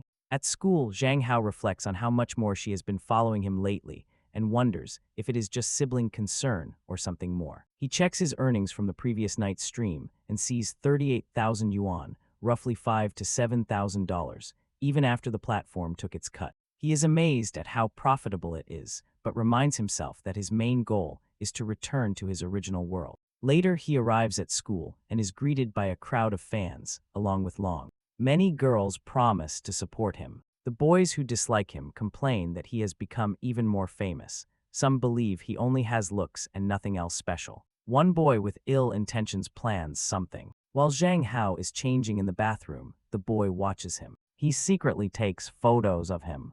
Long walks in and comments on Zhang Hao's abs. The boy accidentally drops his phone, and Zhang Hao notices. Checking the phone, he finds the photos and provocatively tells the boy to take as many as he wants, handing it back. The boy thinks Zhang Hao is crazy. Zhang Hao does this because he refuses to appear bothered by such actions, believing it is better to face it boldly. Zhang Hao follows the boy on the street, thinking of how to make him stop taking pictures. The boy, still annoyed at being caught, is suddenly grabbed by someone and pulled into an alley. Zhang Hao turns the corner and sees that it is Wei's men. He realizes she orchestrated this. One of the men warns the boy to say nothing and disappear. Zhang Hao calls Wei to ask what she plans to do with the boy. She admits it was her doing, saying the boy should face the consequences. Zhang Hao tells her to let him handle matters at school himself, but she insists on doing things her own way. Frustrated, Zhang Hao hangs up and hopes the boy will still show up at school the next day. The following day, the boy appears, but acts overly polite and clearly afraid. Zhang Hao guesses he was beaten. While eating, Yahello notices Zhang Hao seems distracted and asks what is wrong. He says it is nothing, just a headache. Suddenly, she begins massaging his face, saying it helped her before and might help him now. She then hugs him, explaining that it makes her happy, and so does kissing. Zhang Hao, trying to stay composed, says he wants to make her happy too, thinking about how gentle and romantic she is being. Zhang Hao thanks Yahello for her affection and hugs her, but realizes that, while he enjoys the hugs from his sister and from Wei, they never make him feel as relaxed as when he is with Yahello. His half-sister is beautiful, but being family makes such closeness feel wrong. Wei is attractive, but being involved with her feels dangerous. Only Yahello gives him a genuine sense of calm. Yahello begins kissing his neck, asking for a kiss, and even starts removing her shirt. Zhang Hao urges her to slow down, though he secretly wants it too, just not in public. He asks if she has been watching certain types of movies, but she denies it. He suspects she has seen something that made her act so boldly. He tells her that such intimacy should only happen between couples who understand love. When she asks what love is, he gives a vague answer, then adds that it is about feeling relaxed with someone. He asks if she feels that way with him, explaining that if they were ever to date, it should be about love, not just physical attraction. After this talk, he tells her it's time to return to class. She stays quiet the whole time. Later, Long calls Zhang Hao, warning him to be careful and suggesting that Yahello might be taking advantage of him. Zhang Hao insists they are just friends, but starts to realize that Wei's people could find out about Yahello. He decides to keep some distance to protect her. That night during a live stream, his sister enters, takes the microphone, and ends the broadcast, telling the viewers he is going to sleep. She invites him to lie on her lap so she can give him a massage. Zhang Hao, unaware of her deeper intentions, thinks she is just being caring. She warns him that many viewers may have bad intentions and tells him not to share personal information, even if they ask for measurements. When he asks what she means, she says he is too innocent. She offers to teach him how to measure 4 things. He guesses hips, waist, chest, and wonders what the 4th could be. His sister then begins measuring his chest, lifting his shirt. He is shocked, but she compliments his abs, running her hand over them and admitting she is envious. She then says he feels warm and starts to pull down his shorts. Alarmed, he reacts and she snaps out of it, realizing she almost lost control. He notices she seems shy and finds her unexpectedly cute. The next morning, they have coffee together. She reminds him of their planned date, but he doubts she understands what date means. Half an hour later, she comes downstairs dressed beautifully, looking better than any girl he has seen online. He tells her she looks great and goes to change. At the mall, Zhang Hao notices the man who has been lurking near their home. His sister confirms it is the same person and that they are being followed. Zhang Hao offers to confront him, but she stops him, explaining that the man works in her lab and causing trouble could risk her job. Instead, she asks him for a favor. She asks him to pretend to be her boyfriend so the man will back off. Zhang Hao agrees, and she feels both embarrassed and pleased. They start their act by playing at a claw machine for stuffed animals. She says she has heard that men like receiving them, so she tries to win some for him. They enjoy ice cream, wear cat ear headbands, and have fun together.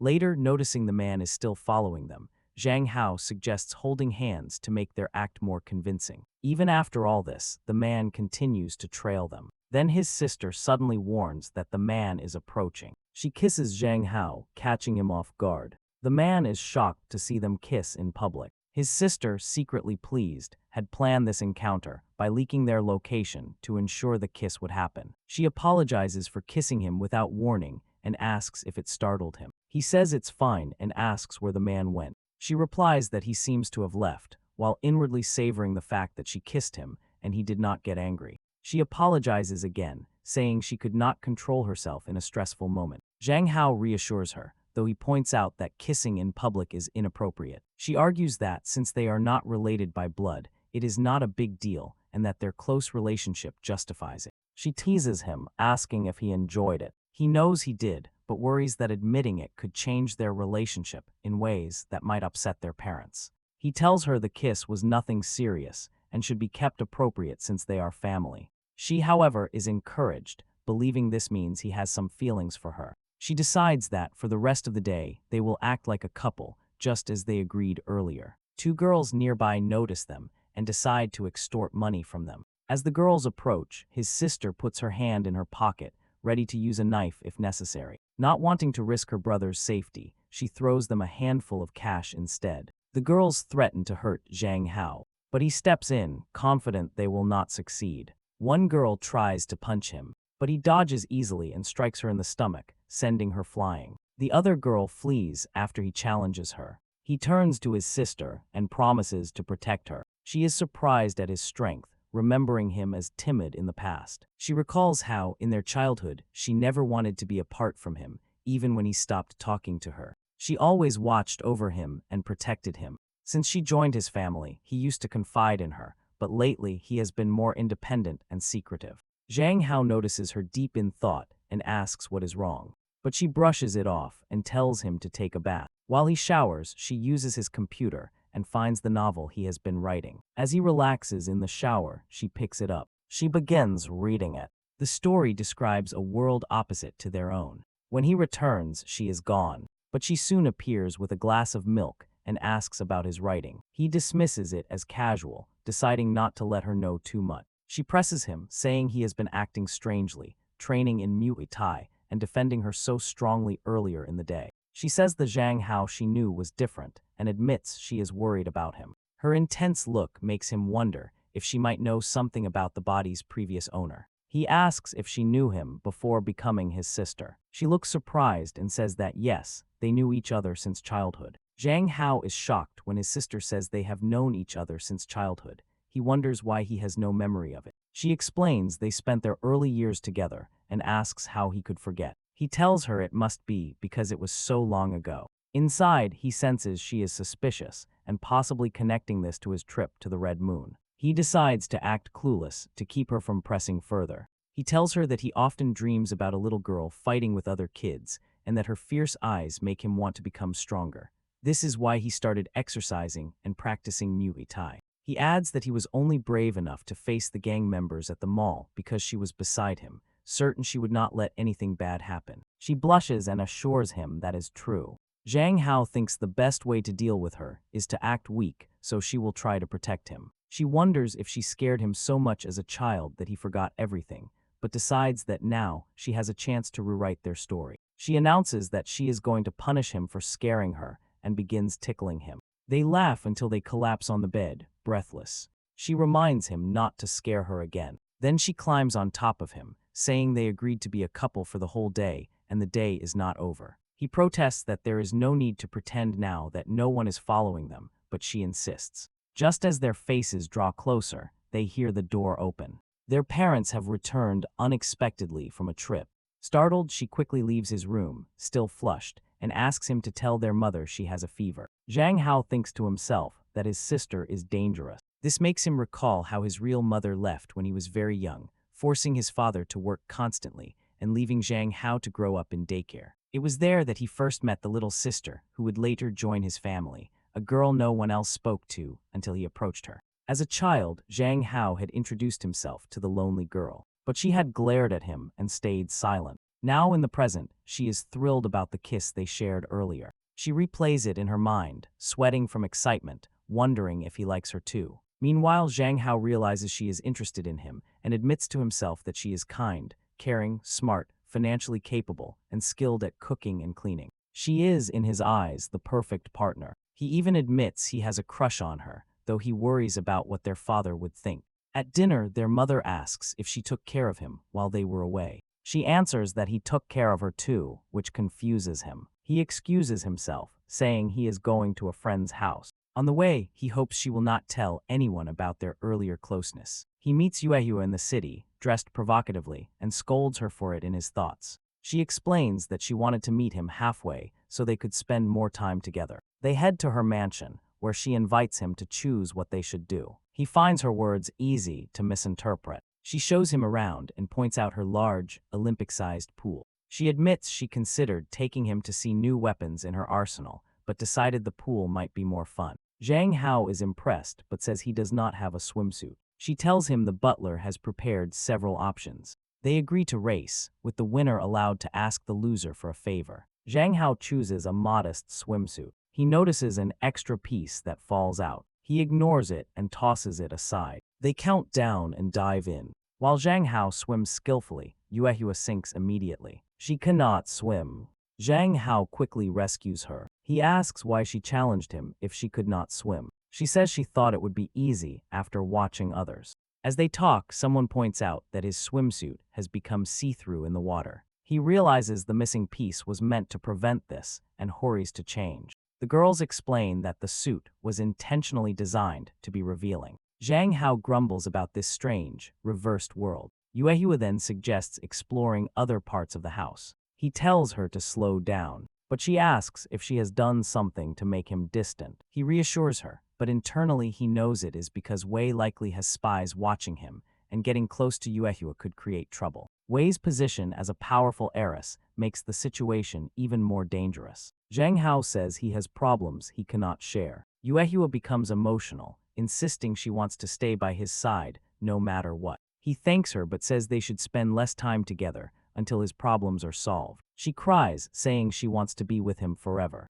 After a pause, she leaves for her room, leaving him speechless. Zhang Hao sits, thinking about the complicated situation, when Yahello's butler approaches. The butler apologizes for overhearing their conversation and explains that Yahello can be spoiled, but cares deeply for him. He warns that if Zhang Hao suddenly distances himself, she will notice and be hurt. The butler reveals that in the past, Yahello's wealth made her a target for bullying. Classmates took money from her, beat her, and left her isolated. One incident ended with her mother humiliating a boy's family, which only made others fear and avoid her. This deepened her loneliness, and now she is afraid of losing Zhang Hao as well. Zhang Hao realizes he cannot just leave things as they are, or she will feel even more insecure. He decides he must talk to her again. The butler suggests she might be in the maid's quarters. A maid leads him there, where Yahello is standing quietly by the window. Yahello stands alone, looking sad and close to tears. Before Zhang Hao can speak, she begins talking about her childhood,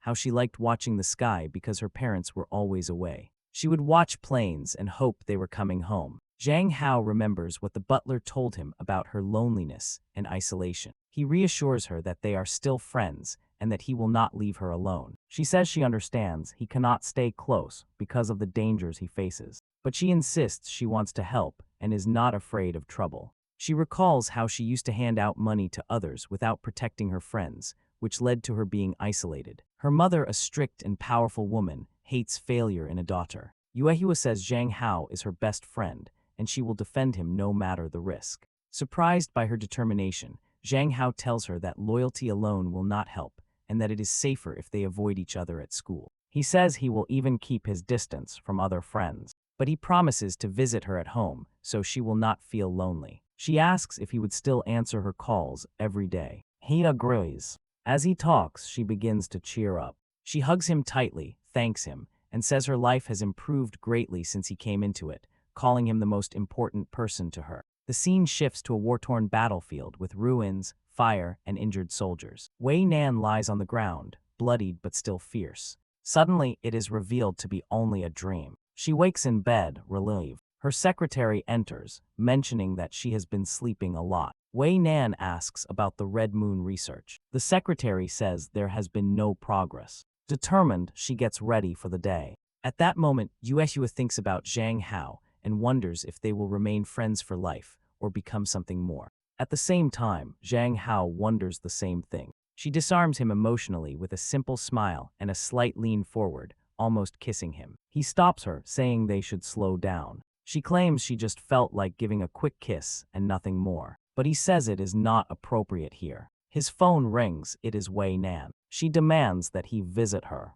When he refuses, she threatens to go to his parents' house with a gift. Shocked, he accuses her of going too far. But she insists she will wait for him at her place. At that moment, the butler announces that people are outside calling for him. When Zhang Hao steps out, he sees Wei Nan and her bodyguards waiting. Wei Nan's bodyguards surround the place, and tensions rise.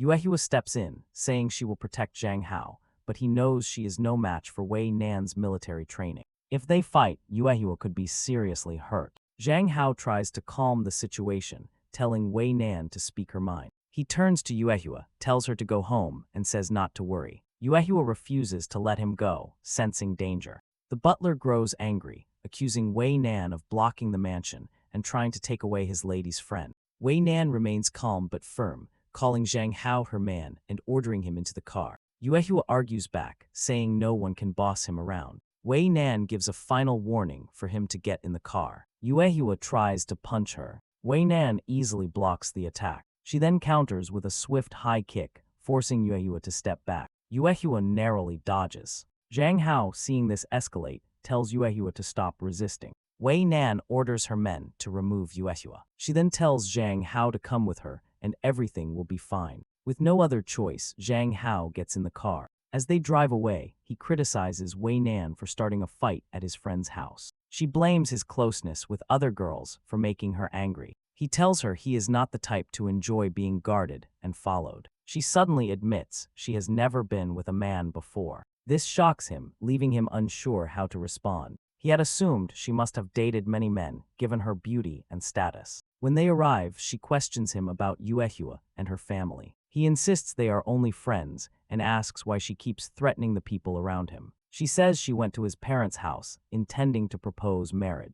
Zhang Hao is stunned. She claims she deserves him and would have forced the issue if she wanted to. He says it is impossible between them and that he does not like strong women. She replies that life is short and she will take what she wants. Pulling him close, she whispers about her Red Moon research, asking if he is interested. He brushes it off. While trying to leave, he accidentally knocks over a porcelain piece. She coldly says it was worth 200 million. Now he realizes he owes her a massive debt. Wei Nan tells him to pay. When he says it is impossible, she offers to reduce the debt to 100 million. The first payment would be 10 million per month. If he cannot pay, he will have to negotiate with his body. Zhang Hao is shocked by the amount, but thinks the terms are not entirely bad. Before his thoughts go too far, a mysterious girl from the Red Moon appears in his mind, flicking his forehead and asking if he is serious. Later, Zhang Hao returns home at night to find his sister waiting outside. She notices an antique in his hand, but he says it is just a gift from a friend. She offers to buy him one if he is interested, but he declines. He casually asks how much money she has saved. She says around 3 or 4 million. She offers to give it all to him, but he tells her to relax and says he was only concerned about her spending. She misreads this as deep care. In his room, Zhang Hao starts a live stream. Knowing he needs to earn 100 million, he asks his manager for advice. Viewers flood the chat, suggesting he remove his mask for huge gifts, but his manager advises him to wait and use his rare, once in 70,000 years, status later for greater profits. Zhang Hao tells the audience he will not remove the mask yet and asks what they want to see. Some suggest shooter games, others inappropriate ideas, and one suggests singing. He refuses anything indecent and decides to sing instead, remembering he sang well in his past life. His performance surprises the viewers, who praise his voice and send expensive gifts. He starts to wonder how much they are worth when someone requests a specific song. He refuses to sing the requested song, but offers to perform others. As he continues, more donations pour in. The chat fills with fans swooning over him. They call him a once-in-70,000 years treasure. He starts wondering if this pace could actually solve his money problem. He then announces that anyone who donates 3 yachts will have their wish granted. When the stream ends, he thanks everyone and considers streaming longer to earn more. But he realizes he can't stay up too late. His sister might scold him, and his father could forbid him from streaming entirely. He notices that singing brings in far more income than gaming, making about 50,000 in one session. Still, he knows even streaming daily won't be enough to pay his debt. Suddenly his phone rings. It's Wei Nan. He assumes she's calling to demand repayment, but he is surprised when she says she just wants to see him and asks for a photo. She calls him sly, which irritates him. He agrees but demands 5 million be deducted from his debt in exchange. She talks him down to 1 million, and he accepts, thinking that even 1 million less is worth it. He sends the photo, annoyed by her persistence. He then briefly considers asking Yahello for help, but he realizes that even with his streams and her money, he still has a long way to go. He decides he can't rely solely on her. The next day he writes out a plan, find someone to lend him money, avoid selling his body, sing live, and send more photos to Wei Nan. He reminds himself he is still 100 million in debt and feels doomed. Thinking about his recent streaming success, he calls his manager to ask for advice. She's surprised he reached out first, but offers ideas. She says she won't suggest anything like acting cute or stripping, and notes that his singing streams have been popular. She recommends trying a new game that just launched. When he asks which game, she sends him PUBG. He wonders if he can get sponsorship or promotional deals for playing it. During his next stream, his sister comes into his room, asking if he's hungry or wants to sleep. The chat instantly explodes with comments about the two of them, some even joking about forbidden romance. She lines closer to him, and he quickly ends the stream to stop the rumors. Even so, the results show it performed well. Despite the good results, he knows it's still not enough. His sister notices his growing popularity and teases him. She tells him to rest and even offers to give him a massage. He notices her revealing outfit and hesitates, but finally agrees, convincing himself it's just a massage. While she works on his shoulders, he realizes she's sincere, but he can't ignore how she's dressed. When she asks if it bothers him, he denies it. Inside, he's worried about losing control. She hints that there's a reason behind her choice of clothes, and he asks what it is. She debates whether she should try to make him fall for her, believing it's the only way their relationship could work. Finally, she tells him she'll explain when the time is right. He agrees to wait. She then says she has a plan that, once successful, will bring them closer together. The next morning at 6, he wakes up thinking her massage was so good that he slept perfectly. But when he checks his phone, he sees a message from Wei Nan telling him to give up, bow to her every time they meet, and be her obedient man. His peaceful mood instantly disappears. At school, still tired, he rests his head on his desk. Yahello then greets him. He notices her huge backpack and asks about it. She pulls out several valuable items she took from her home, saying she doesn't know their worth, but that her grandmother called them treasures. She even tries to give him a diamond ring. He tells her it's dangerous to steal from her family and refuses to take anything, insisting she return them to the butler. She looks disappointed, explaining she only wanted to help. He reassures her but says he doesn't want her in trouble. He then asks if she can find an expert to appraise an antique. She agrees. Later, at an antique shop, 2 women are discussing a vase when he arrives. One recognizes him as the legendary figure from 70,000 years ago. He explains he's a friend of Yahello and needs an appraisal. She suggests they move to a private room, guessing anything Yahello recommended must be valuable. Inside, they identify the plate as the royal plate of the ancient Jian, once sold for 200 million. He realizes Wei Nan wasn't lying about its worth. When they ask where he got it, He says a wealthy friend gave it to him because it was broken. He asks if it can be fixed, and they say yes, though it will lose some value. The assistant gives him her card and invites him to a meal to discuss things further. Thinking he may need her help to sell it later, he accepts. As they leave, he notices a guard watching them. The guard assumes they're a couple, and the assistant doesn't deny it, leaving him wondering about her intentions. Inside the hall, other women watch them, thinking she's lucky to be with such a handsome man. She beams with pride, while he reluctantly plays along and holds her hand. But he notices someone following them. The assistant apologizes, explaining that pretending to be a couple got them a discount. He brushes it off and asks how much the repaired plate might be worth. She estimates a few million. Suddenly, the follower kicks the door open and threatens the assistant, demanding to share the man. The assistant asks what she wants, but the intruder ignores her and offers him triple whatever the assistant is paying. The assistant slaps her, which enrages the gang leader. She orders her people to attack. One of them punches the assistant in the stomach, knocking her to her knees. The leader mocks her and says she's going to die. Zhang Hao thinks that they can't kill her because he still needs her help selling his antiques. As the leader is about to strike again, he grabs her arm. She's shocked at his strength, but tells him to stay out of women's business. He sighs, then quickly punches one of the gang members in the stomach, stunning everyone. He follows with a hit to another's nose and a kick to a third. But suddenly, everything fades to black for him. When Jiang Hao wakes up, he finds himself gagged and tied, surrounded by a group of rough-looking women. He realizes he has been caught in a trap.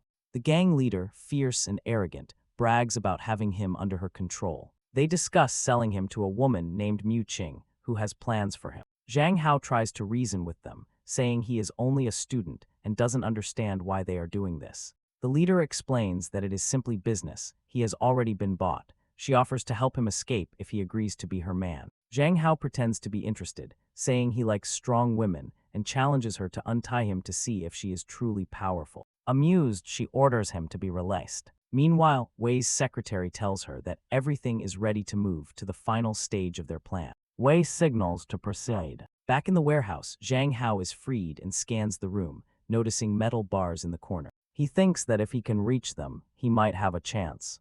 The gang leader mocks him before charging forward, but he dodges and runs for the bars. His quick moves impress some of the gang members. He grabs one of the bars and throws it at the leader. The leader dodges the attack, but he follows up with a powerful strike to her elbow, dislocating it and making her drop her weapon. Furious, she admits she underestimated him, but warns she cannot harm his face because he is to be sold. Zhang Hao warns her to let him go or face the consequences, but she dismisses his threat, confident in her numbers. At the same time, the antique shop assistant, bruised and on the floor, mutters that anyone carrying an antique worth 200 million must have powerful connections. The gang ignores this, assuming he is just a thief. Then they notice something shocking happening on Zhang Hao's side of the room. Zhang Hao is fighting back, taking down each attacker. He lands a quick punch, then strikes another in the chin, dropping them to the ground. The gang leader is surprised, but still ready to fight. Suddenly, Wei enters, furious. She demands to know who dared to tie up her man. Shocked, the leader apologizes, claiming she didn't know. Wei declares that because the leader stole from her, the entire gang now belongs to her. She also orders the leader to withdraw from a family inheritance dispute and leave it all to her own useless brother. The leader refuses, saying she would rather die than hand everything over. She pulls out a knife to attack Wei, but a bodyguard intercepts her, pinning her to the ground. The antique shopwoman, who turns out to be the leader's sister, watches in horror as the bodyguard twists the leader's neck, ending the fight. Wei walks over to Zhang Hao, impressed by how he handled himself. Zhang Hao, now aware of Wei's influence and power, accuses her of arranging the whole situation to take control of the Mo family. Wei denies doing it all just for him, clearly irritated. Wei says they should try to get along better. Zhang Hao, still cautious, warns her not to come closer while holding a stick. She easily breaks it with one punch and orders him to come with her. When he hesitates, she picks him up. She playfully slaps him as she carries him away. Soon, Zhang Hao is in a helicopter, looking down at the defeated antique shopwoman. Concerned, he asks if Wei will get into trouble for killing the gang leader's sister. Wei reassures him, explaining it was self-defense.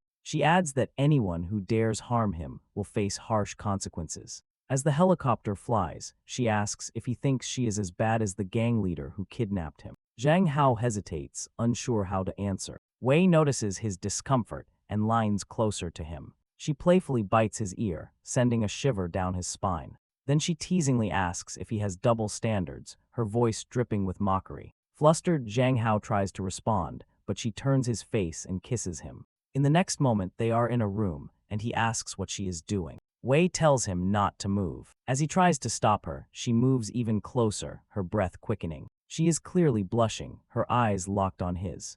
Then, without warning, she suddenly jumps on him, knocking him slightly off balance. She reminds him that she has saved him many times and asks when he will repay her.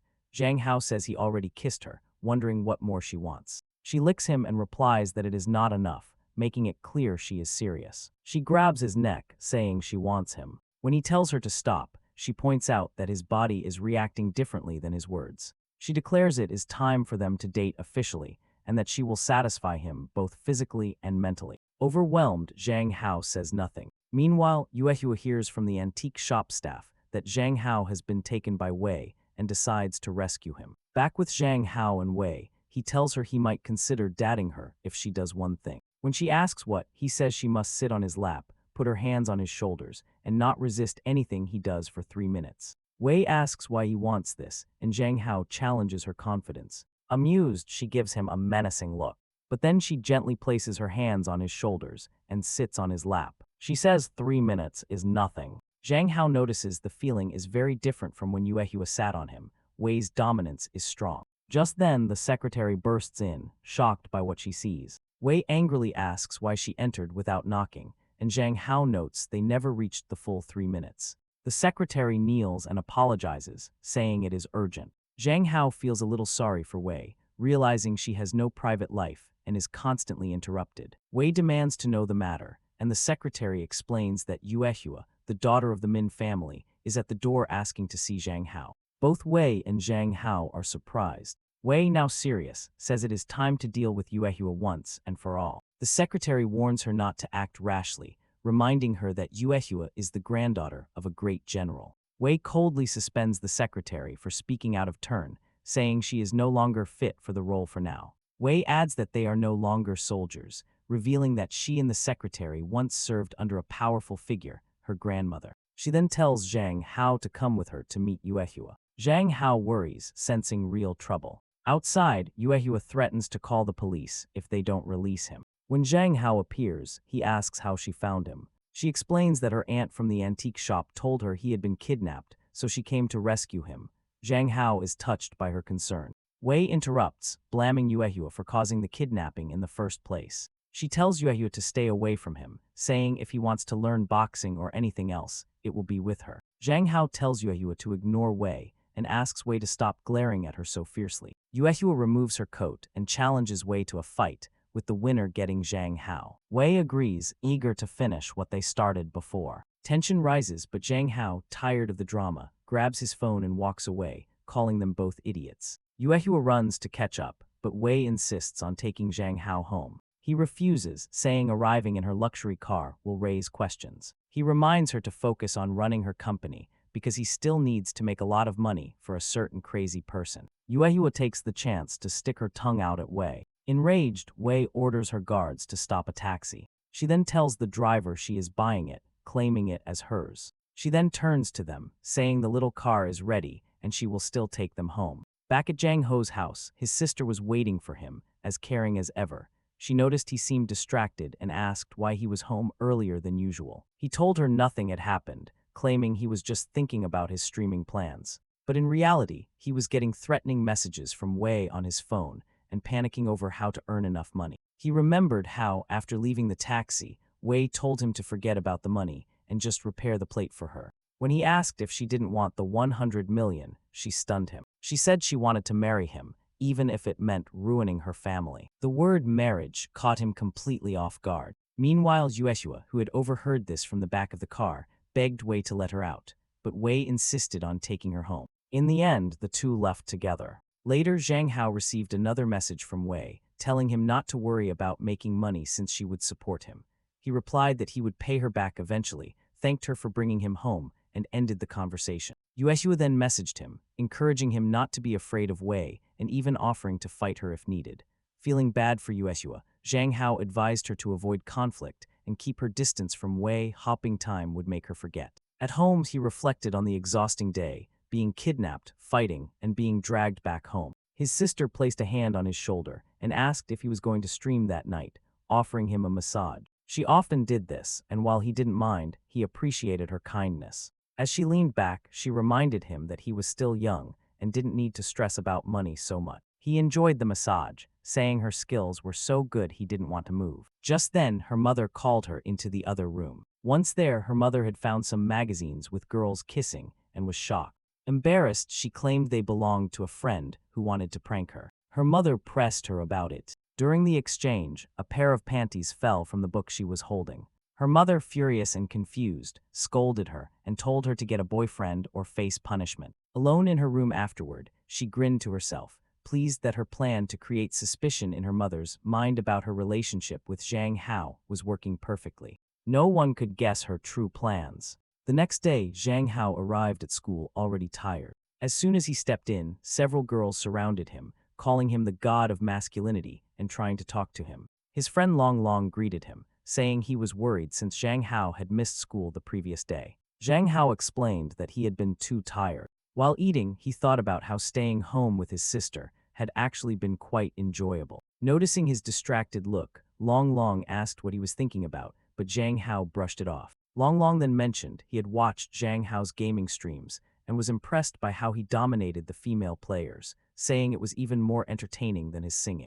Zhang Hao asked if he planned to keep watching, and Long Long replied that it was different when it was him playing. He also revealed that he had pulled Yahello into watching the streams. She showed up with dark circles under her eyes, admitting she had stayed up all night watching them. Zhang Hao was shocked, telling her she couldn't spend 10 hours watching 10 hours worth of content without rest. She said she was simply happy to see him play. After school, Long Long mentioned they had a swimming class on Friday and needed swimsuits. The very thought of the school's swimsuit designs left Zhang Hao questioning whoever had made such choices. The scene shifted to Zhang Hao's sister on a date. She was glued to her phone, clearly uninterested, while the man across from her spoke about being a perfect husband who would stay home with the kids. She barely listened, only thinking about how boring it was and checking her last messages with Zhang Hao. When the man asked why she wasn't paying attention, she bluntly questioned him. She wanted to know what advantages being with him would bring.